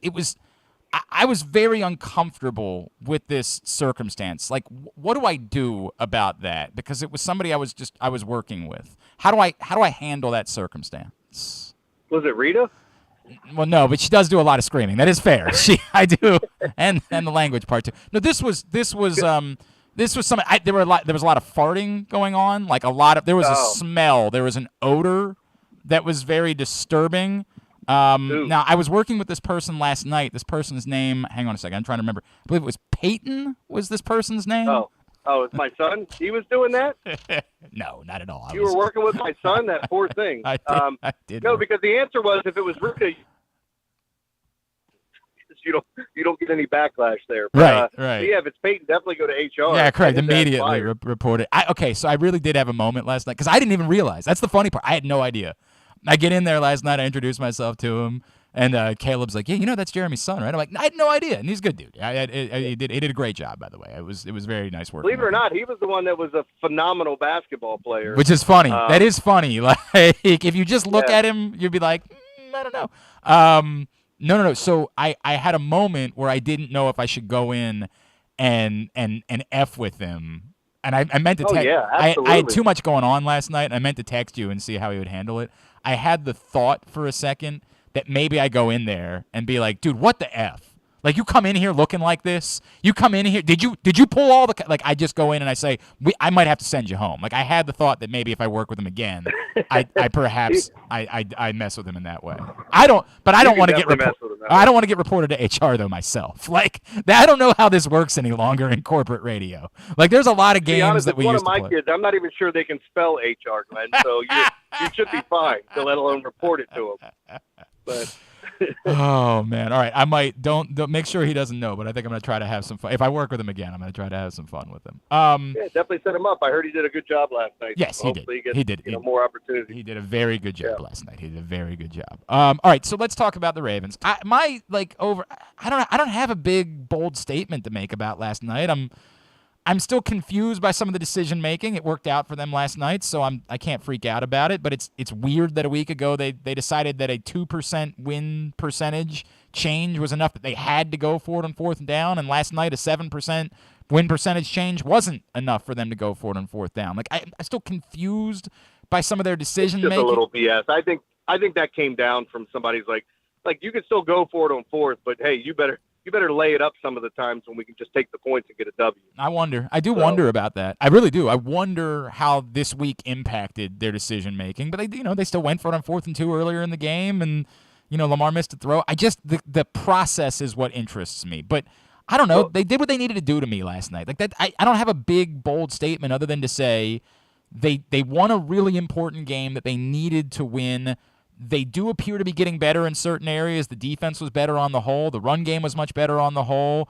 I'm very concerned about a team if, for whatever reason, Rashad Bateman's absence continues to linger. Like, they don't have much there. There is very little there. But on the whole, I thought it was a needed win, and they played well enough, and that's all that mattered. Also, preparation H is good on the holes, just so everybody knows. Thank you. Thank you. Very helpful. Trying. Very helpful. Anyway, it's stupid. This is why your son is so successful, because of the parenting advice that you've been able to give over the years. By the way, I was so proud of myself because Ed Norris sent a picture of down in Florida of an alligator swimming through somebody's house near the steps. And he's like, "Is this real? Is that a real gator?" And I said, "That is actually an alligator because I can tell by its looks it would rather see you later than after a while." God. And I was so proud of myself for such a terrible dad joke that they all ignored it, that I kept referencing it. They said, "Yeah, we got it. It's just not good." Oh, I just thought it was great. God. Anyway, but that's, yeah. But, with the Ravens, though, I do think when you start looking at things, the schedule's going to open up. The defense is getting better. The loss of Marcus Williams really sucks. But the fact that you were able to keep Chuck Clark and you have Kyle Hamilton, somebody should be able to step in. You have depth there. But overall, getting the hell out of Dodge with a W, I think was a good thing. But I would have understood it more going forward in this game as opposed to the last game. I agree. And again, I'm like, when people talk about analytics, it really bothers me. Like, the analytics are not telling you what to do. You ultimately make a decision. The analytics tell you what you have a higher percentage of getting. So it's up to you to decide because, like, for example, they had to explain it again yesterday on Red Zone if you were watching it. What team was it? I think it was Atlanta that was down 14. Yeah, it was Atlanta. They were down 14, scored a touchdown, and went for two, and they got it on the first one, meaning when they score the second one, they would win the game, kick the extra point, and win the game. But Jerome Boger decided to give Tom Brady some BS, roughing the passer call. So that changes the game. But the analytics told you that there's better odds of doing it. There's still some coaches that don't want to do that. They'd rather kick the extra point because it makes more sense to them. Fine. That's what I thought. Like Brandon Staley yesterday, going forward on 4th and 1.5 yards at midfield, like he gets bailed out because the Browns are the Browns and they miss a field goal at the end and don't pick up enough yards to make it more of a manageable field goal. But he gets bailed out. We saw Matt Rule got fired today. Like these things happen. Coaches are going to, and Matt Rule's owed $40 more million. It's unbelievable. That is unbelievable, man. That's what happens when you keep going after these college guys all the time, man. Like, tell me the last one that really panned out to be great at the NFL level of all these guys. The truth is it's Jim Harbaugh. Like, that's the truth. And by the way, so well that he went right back to college. But he did. I mean, he was a play away from winning a Super Bowl. Like, we have to give Jim Harbaugh credit. Like, they were very good under Jim Harbaugh in San Francisco. But that's like the list, right? Like, that's about it. Think of all the other ones. The old ball coach, Steve Spurrier. You Chip had Kelly. Even Nick Saban. Even though they passed on Drew Brees, had they not made that decision, maybe he's still coaching in the NFL. Who knows? But there's been a lot of these guys that they pay all this money to come from college, and you're going, why wouldn't they have? And I understand you have to get them to leave. Well, in fairness, hang on, some of the contracts are ridiculous. I think we're being a little disrespectful to Urban Meyer. I mean, I think we're being a little disrespectful. To bring him up, too. Yeah, girl Herb. That one worked out really well. Yeah, the analytics thing is goofy. I was really frustrated by them hiding behind analytics last week. Like, the analytics didn't say to go for it. That thing last week is going to bug me all season. I'm not going to get over it. Like, you really allowed the Bills to get the ball back without the chance of you seeing the ball again. Like, you created a scenario where you could lose the game without seeing the ball. What?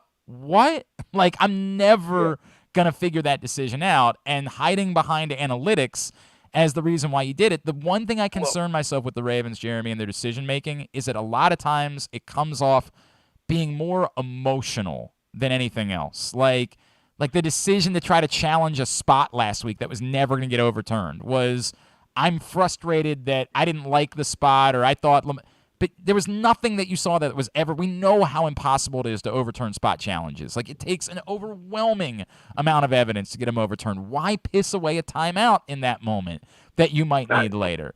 I talk about this all the time, man. It's just there's so much bad decision-making, coaching. You can call it what you want in the league. Like, a lot of times I watch coaches to see when they use their timeout, and it drives me insane when a coach calls a timeout before the 2-minute warning when you have multiple, and try to stop the clock there with like 2:03. Now you've given the offense the opportunity to run a pass play in the same exact thing that happened as if they ran a run play, So like there are all types of things that coaches do with you're gonna take the penalty. Instead of taking a penalty, you call a timeout when you know you're gonna punt it or you're gonna kick the field goal or whatever it may be. if the 5 yards really matter. It's like it boggles my mind how much they waste timeouts. And by the way, clock management. Credit to them last night when they decided they weren't going to go for it on 4th down and not taking a timeout there and instead realizing just take the penalty instead. I do credit where credit's due. That was the much better decision to make in that moment, is to take a 5-yard penalty and not call a timeout when it's the difference in, 2 different versions of a short kick. Like, they did get that right last night. All right, before I want you to participate in something with me, because you told a joke and it reminded me that I can't believe I'm saying this. I heard one of the funnier jokes that I've heard in some time recently, and I'm going to share it with you, but it's slightly inappropriate. So what I'm going to do is I'm going to text you the setup, all right? Okay. I'm going to text you the setup. Then I just want you to attempt to answer or just say you don't know, and then I'll give you the answer just to get your response, and then people can wonder what the setup was for the joke, all right? Okay. So I'm texting you the setup for the joke right now. I'm not kidding. This is one of the funnier jokes that I've heard in some time. I am straight up. Okay. You see it? So I don't know. You can't take a joke. Oh, that is very, very good. That's really good, right? Yeah, I do like that a lot. That's really a good joke. I heard that from my cousin's 15-year-old son. Nice. And I hate it. Places, man. I tell you what. I'm telling you right now, I'm devastated. He and I there's a great kid. He gets together once a month. I go serve breakfast at the Helping Out Mission, and he comes with me. 15-year-old kid wakes up at 5 a.m. one Sunday. He's a great kid. And he tells me terrible jokes constantly, like just terrible, awful jokes. And then he told me this one, and I was devastated by it because it was so funny that I've told it about 100 times since then. I don't know if I told you this. So my grandfather has Alzheimer's, and he's in it's not a retirement home, but it's a facility, assisted living facility for him. But there's a woman in there that was one of the first female stand-up comics. So she's become like my friend in there. That's she comes awesome. wheeling down, and she goes, "Can I tell you a joke?" And she tells me all these stories. She was a stand-up comedian. Dude. She goes, "Can I tell you a dirty one?"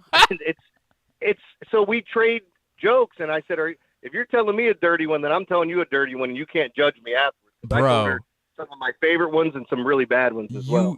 I'm not even kidding. You have to somehow do content with this. Like, you have to video some of this somehow. I don't know like what the rules are. I don't know like if she's in a place mentally where she can, agree to it. But dude, that is brilliant content. Like, that is if you're taught if you got a legitimate old lady telling dirty jokes at like that is.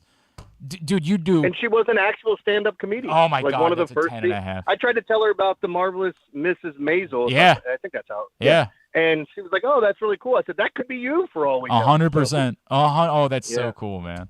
All right, at Jeremy Conn 1057 on Twitter. What's coming up on the Big Bad Morning Show this week? Well, Ed comes back tomorrow. We will have a really fun story in the world of stupid tomorrow that I want everybody to tune in for. It's about a man that can't stop having an orgasm. He has a rare disease that causes it, and we have sound from it. And where he had the most inappropriate, like 9 of them. Can I ask you what's the most significant flaw about a woman that you ignored because you were falling in love or you were like in the honeymoon? I bring this up. I did a whole bit earlier in the show about how the Ravens in the wide receiver position are like being in a relationship with a girl who has a really awful sounding laugh. That like at first, because you're so in love and it's puppy dog and you just don't even notice. Like, all your friends notice, you don't notice. You're like, what are you talking about? And then one day you notice and you can't stop noticing. And then it's very frustrating because you're like, hey, this is a great relationship. Why do I care so much about this one thing? Like, everything's so good. Why do I care so much about the stupid laugh? But you can't help it. And it's how I feel about the Ravens. Like, I have a very healthy relationship with the Ravens. I'm not a Lions fan. I'm not a Commanders fan. I have a great football relationship. But this stupid wide receiver thing just continues to be like so what is the thing? What is the flaw that you were willing to ignore the most in a relationship in your life? I think there's a couple things here because like depending on how good things are in the bedroom and how hot the person is, you'll be willing to overlook a lot of things. Oh, initially. yes. And then it eventually wears out. Yep. Because I had a girl that I dated that Ed used to say that his ex-wife had a speech impediment, that she couldn't say no to other guys. and I dated a girl that same thing was going That's on. really I didn't weird. find out until late. That's really and then weird. I really debated on Wait, I really wait, debated on wait. whether or not to go back. Okay, that Yeah. to me now. See that's easy. Like if it was that was the circumstance, no. Like no, I cannot. There's no way. Yeah. I'm talking more like the quirky things, like the quirky. I didn't like. My wife has a lot of these things. She can't say specifically. She says specifically. She says, I'm not kidding. I know this sounds trashy. She still says to this day. She's 40 years old. She says Valentine's Day. I swear to She God. might be my soulmate for all I know. Does she go to the library? She does. Oh my! I don't think library, but there's a few others that if I really thought about it, that she, I swear to God, says. But one time she was trying to say obviously and somehow came out Boliviously. I was like, because it's from Bolivia? Like what? What are you trying to say here? But those things aren't that bad. Like they're not fatal flaws. I can deal with them. They're flaws. They're quirks. I got plenty of quirks. I think the quirks thing that drive me nuts are usually like audio things set me off. So like trying to do voices, you listen for certain things, and there are certain things that it's going to sound really like terrible, but like certain speech impediments. To be honest, like my wife, I joke with her because to me she sounds a little like Drew Barrymore when she says purposely, or like what you're talking about, where she has like that little bit of a lisp type thing that goes on. She goes, "No, I don't." I said, "It's cute." But like if it were really bad, I don't know if I could deal with that. I would try to put that out of my mind and then work on it. But I did date. This is another thing. I did date a nymphomaniac once. Wow. This is true. Wow. Like legitimate. Like she had been. Yes. Oh my God. And you know how everybody says they wanted. Oh, I'd love to date. No, you wouldn't. Because you can't. Right. You don't can't. have conversations like you think. Like we were out at a Denny's, and I'm like, "What do you want to eat?" And it turned into something totally inappropriate. Wow. And I said, "So the moon's over my hammy, then, right? Is that what we're looking at, or like what? Right. You just can't have a conversation with somebody then when that's all that they think about all the time, and it wears out its welcome. That is wild, man. All right. Quickly, what would you give up for DJ Moore? Ooh, what would you do for DJ Moore? Yeah, not bad. I think I would give up some draft picks and possibly a player if they're looking for it, because he's got to be on the outs now when you look at it, right? I would They've think. got nothing to play for now except for a quarterback next year. Maybe they'll suck for Victor Wembanyama. Boy, he's so good. Oh my God, he's so good. I joked about that because the Coyotes stink and they're not even trying, and I was like, well, they're just trying to get you Wembanyama. It makes all the sense in the world. Would you give up a first if that's what it cost? I don't think you would have to, but would I? I mean, I'd have to consider it because that guy. Look, I would too. He's so good, and he's dying in Carolina. No doubt. I'm with you. And then finally, if I could get Jerome, your thoughts, can you explain the Grady Jarrett call yesterday? Listen, they grabbed Tom Brady, the greatest quarterback to ever play the game. He's 45 years old. He had fallen on the ground. I had to throw the flag. I love you. He needed to win that game. He just got divorced from Giselle. We'll see you next Maybe Monday. they're not divorced. They're just separated. Yeah, well, they probably. Love you, buddy. Appreciate you. See you, man. Jeremy Conn, 105.7 The Fan. Joining us here on GCR. Picks every day at PressBoxOnline.com. Speaking of picks, take Jeremy Conn's picks with you when you head down to the FanDuel Sportsbook at Live Casino and Hotel Maryland. You want to make some money, that's the way to do it. How did you do? What was your? I'm trying to remember for the. We also do picks for Live Casino and Hotel's social pages. I'm a mixed bag. I didn't miss anything, but it could have been better. Like I hit again on the Ravens in the first quarter. That's now 3 straight. This time I didn't even. Seems like it's a lot. I didn't even say win first quarter this time. Remember, I said very significantly bet the money line on the first quarter because that got you to plus odds. So that was a big winner for me. But I also wanted to parlay that with the first half, and the first half unfortunately ended up being a push. So you get you didn't lose anything, and you won betting the. If you took mine this week, you would be coming out on top because you would get a push on the half and a push on the parlay. But unfortunately, they had a real chance up 10-0. I was feeling pretty good about my chances of hitting on the parlay, too, with the first half. Unfortunately, I only ended up hitting on the first quarter, but I'll still take it. What was yours? Very bad. Oh, no. Did the Middle Tennessee Blue Raiders. Yeah, I got a lot of questions about why you went that way. Because I like them coming on. But they beat Miami. But then they turned around and lost to somebody. Yeah, but that was because, it was kind of like a little bit of a hangover from the win over Miami. But you don't know anything about these teams. I just don't understand betting in circumstances where you know nothing about them. You have nothing to say for yourself. No, I don't know. Yeah, it was a bad pick. They got blown out by UAB. It was very bad. Gotta make for some good content later this week. I look forward to that. If you're headed down to the FanDuel Sportsbook at Live Casino and Hotel. Maybe you can tail my picks because I've been fade Griffin, right? Oh, you're saying when we do our picks contest. GCR picks contest. That's not a bad idea. You have been much better. Point being, you're going to want to be there for Thursday Night Football all day Saturday, Sunday. By the way, there's a fight this weekend, isn't there? There's a UFC fight night. No, it's UFC fight night. No, I think there's that's all I care about. There's boxing, isn't there? No, is that maybe the following week? When's Deontay Wilder? When is that? I will find out for you. Whatever. All the fights, you can watch them in the FanDuel Sportsbook at Live Casino and Hotel. What you got to do is email events@sportssocialmd.com in order to reserve your spot. We'll come back in. We'll get a tidbit. We'll get tubular in order to wrap it up. It's Glenn Clark Radio. Have you been to Guilford Hall Brewery? Located in Baltimore's Station North neighborhood, Guilford Hall Brewery breaks the craft brew mold with their great handcrafted microbrews and amazing Bavarian-style food selections. Join Guilford Hall 7 days a week for Orioles, Ravens, and all of your favorite college games. Make plans now to watch the big games, play trivia, or bring your dog for Yappy Hour. They even have free valet service on Friday and Saturday nights. Go to guilfordhall.com for a complete schedule of events, beer listings, and food and drink specials. We'll see you at Guilford Hall Brewery. That first sip. That first bite.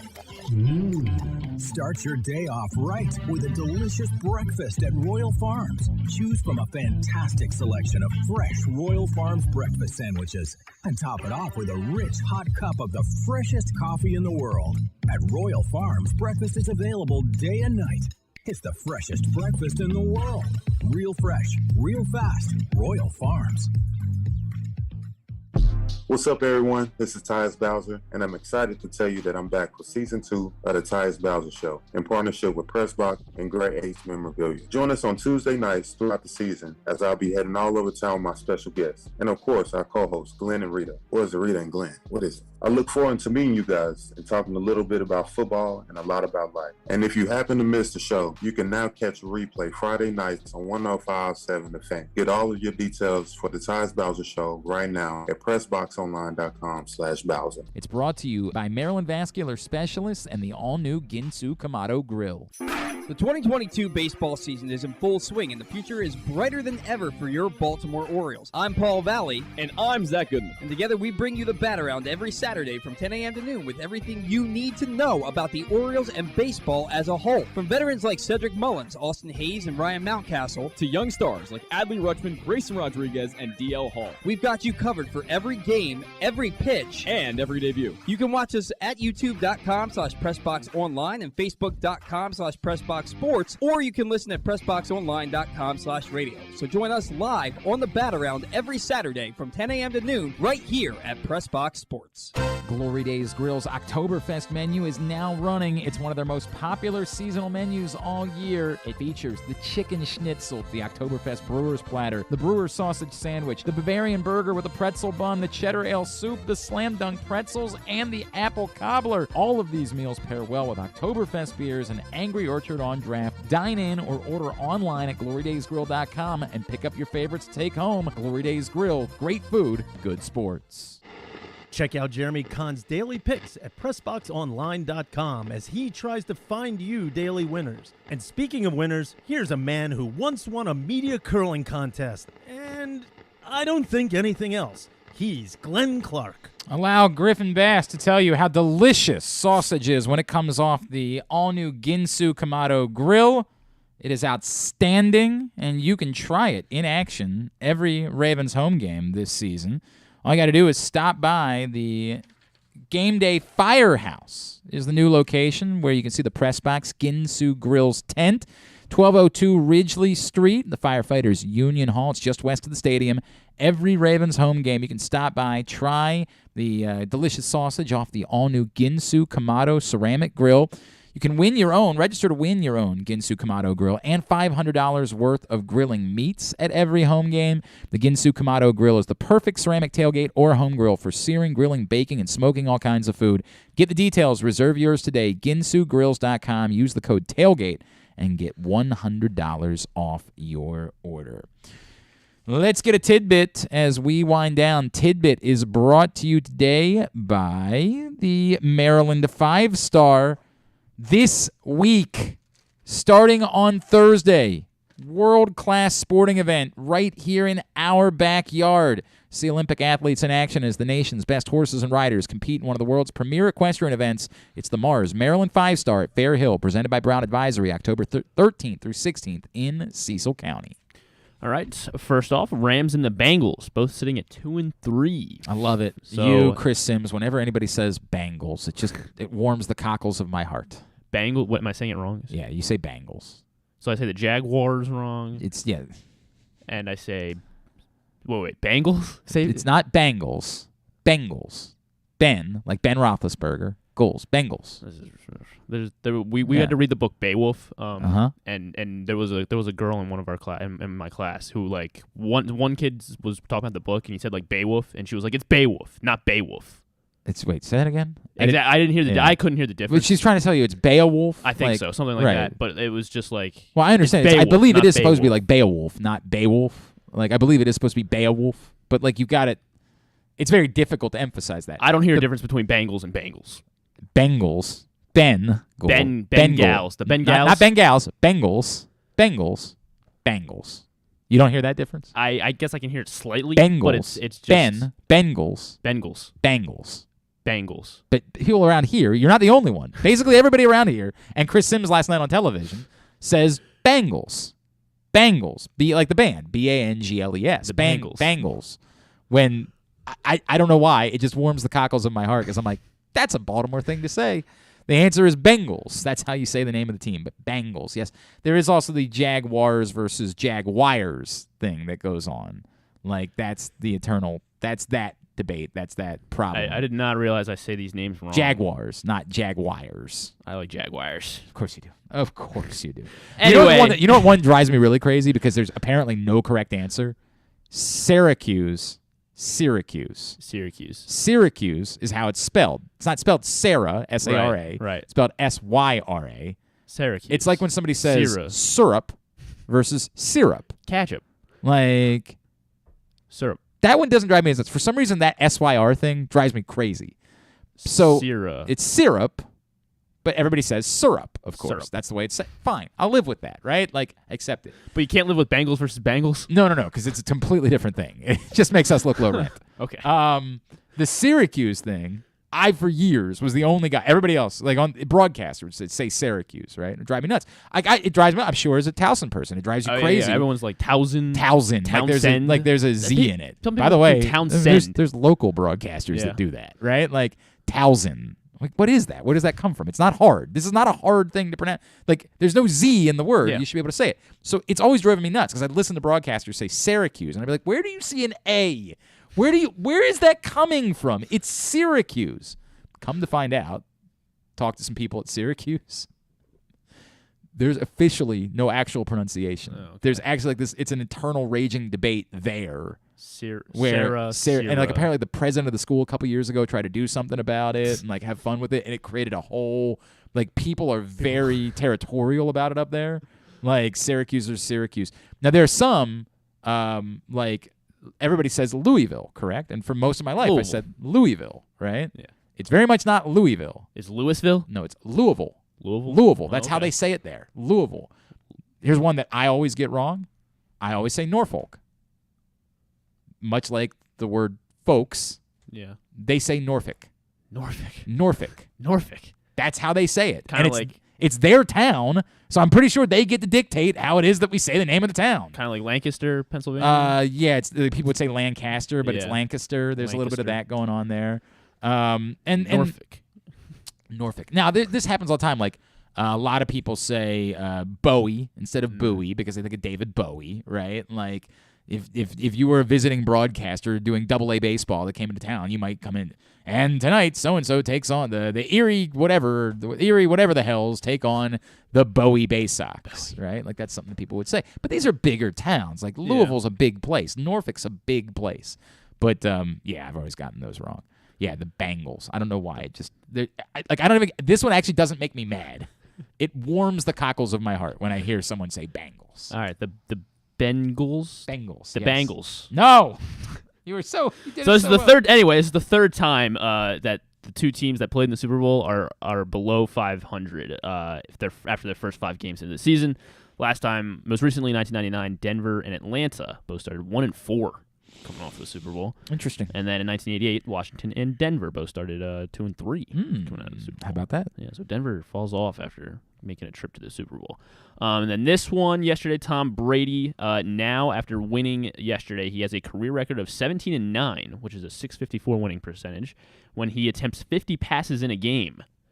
This one from ESPN Stats and Info, which is all other players in NFL history have a career winning percentage of 206 in those games. They're 124 and 491 and 10 when attempting 50-plus passes in a game. And Tom Brady has won 17 of the 26 games that he's thrown 50-plus.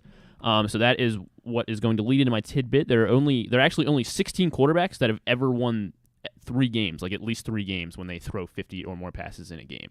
I'm gonna guess that Ben Roethlisberger is one of them. He is one of them. Yeah. And so then there are 9 that have won at least 4 games throwing the football 50 or more times in a game. So can you name? Wait, say that again. So there are 9 players that have won 4 games throwing 50 or more passes total, including the three that.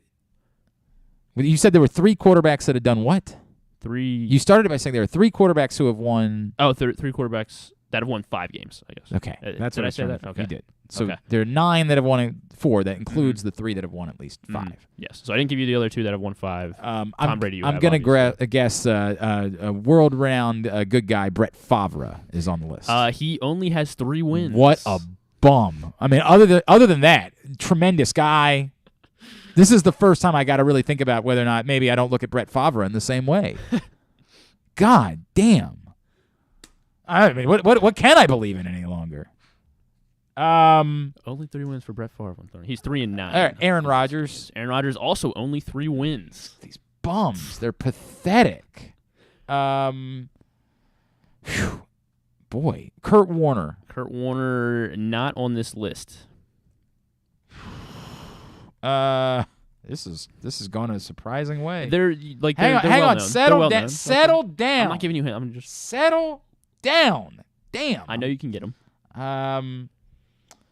Yeah, but I was trying to get these like correctly. Drew Brees. Drew Brees, where did he go? He is on here. 4 wins, yes. 4 wins for Drew Brees. 4-13 in those games. Good start. Matt Stafford. Matt Stafford, not on this list. He probably lost a lot. Yeah, he of probably those lost games. a lot. I bet he threw a lot of 50 passes, but he probably lost a lot of them.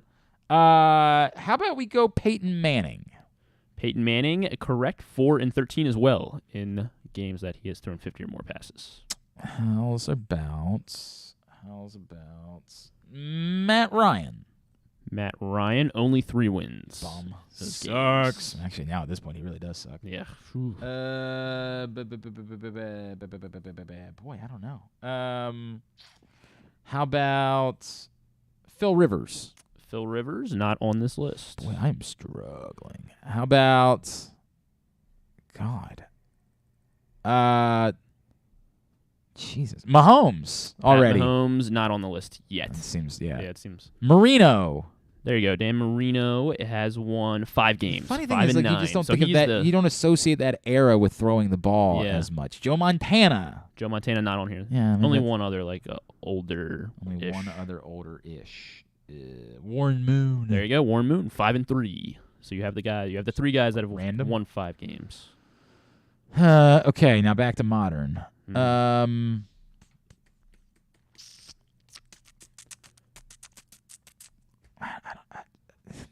of these guys. Hang on. Settle down, Chief. You get all antsy in your pants.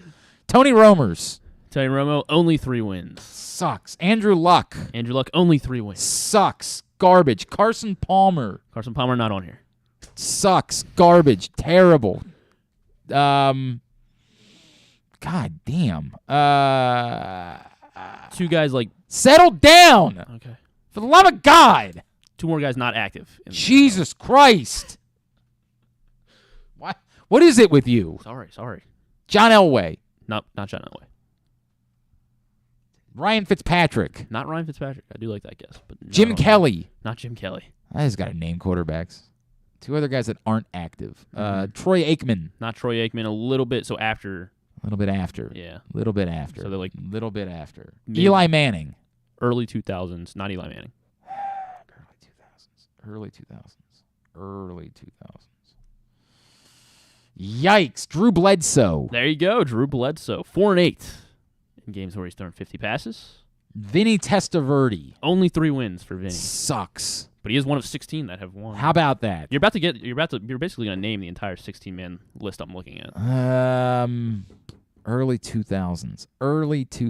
Dante Culpepper. It's a good guess. I think he only has 2. Sucks. It's terrible.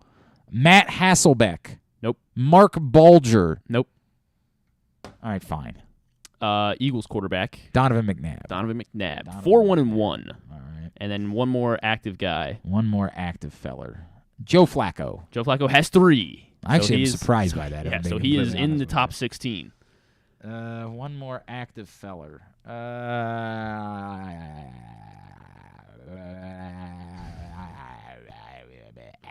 Active quarterback. Active.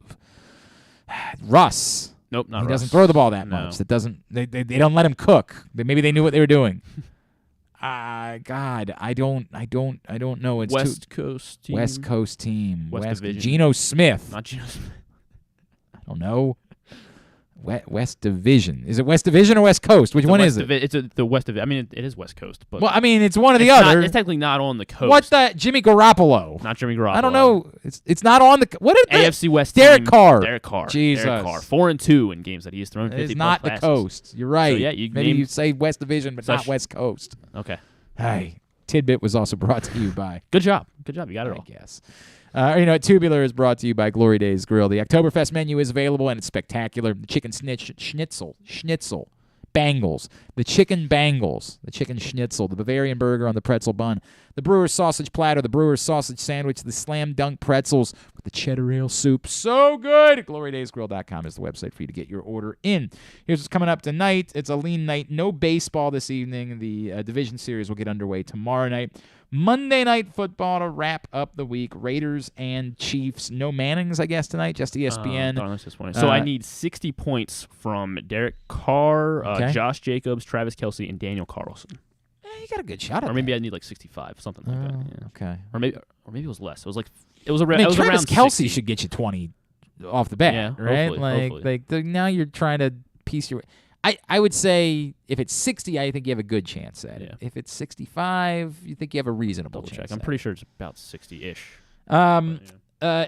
ESPN Plus or ACC NX for Loyola and Syracuse. Soccer at 6 o'clock. The USA Network, Aston Villa, Nottingham Forest at 3 o'clock. NBC Sports Washington Wizards Hornets. This is still preseason in basketball. That's at 7.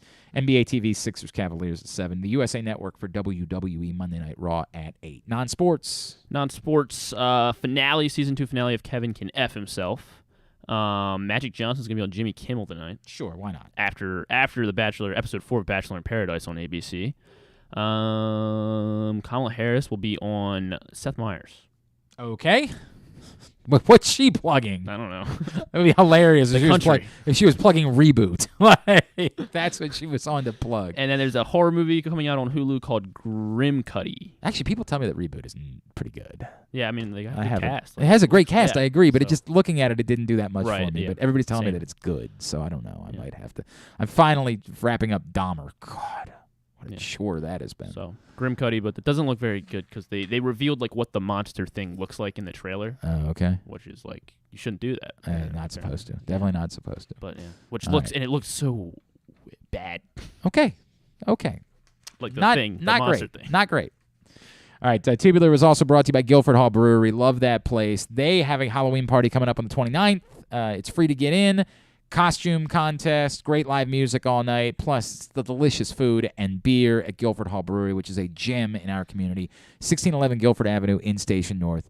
GuilfordHall.com in order to find out more. Thanks today to Kevin Zeitler. Thanks also to Qadry Ismail and to Jeremy Conn. We'll get it all up in the greatest hit section of the tab at GlennClarkRadio.com. Tomorrow on the program, Stuffing Things. Simply the Bets. Simply the Bets. Stuffing Things. Joe Serpico. Joe Serpico previews Waiver Wire Wednesday. Stuffing Things. I think we're going to preview the Maryland 5-star. Stuffing Things. That's what's coming up on the program tomorrow.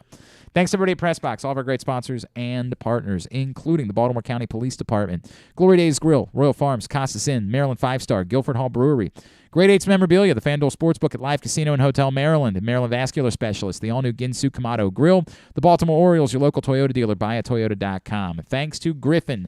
Follow him at Griffin_Bass. Follow us at Glenn Clark Radio. Not Radio. Don't do that. Bengals on Twitter, Instagram, and TikTok. Have a great Monday evening. Go nobody in particular. We don't care. Go my fantasy team. Fantasy team, but we don't actually care who wins this game, right? Like Duke sucks. Ohio State sucks too.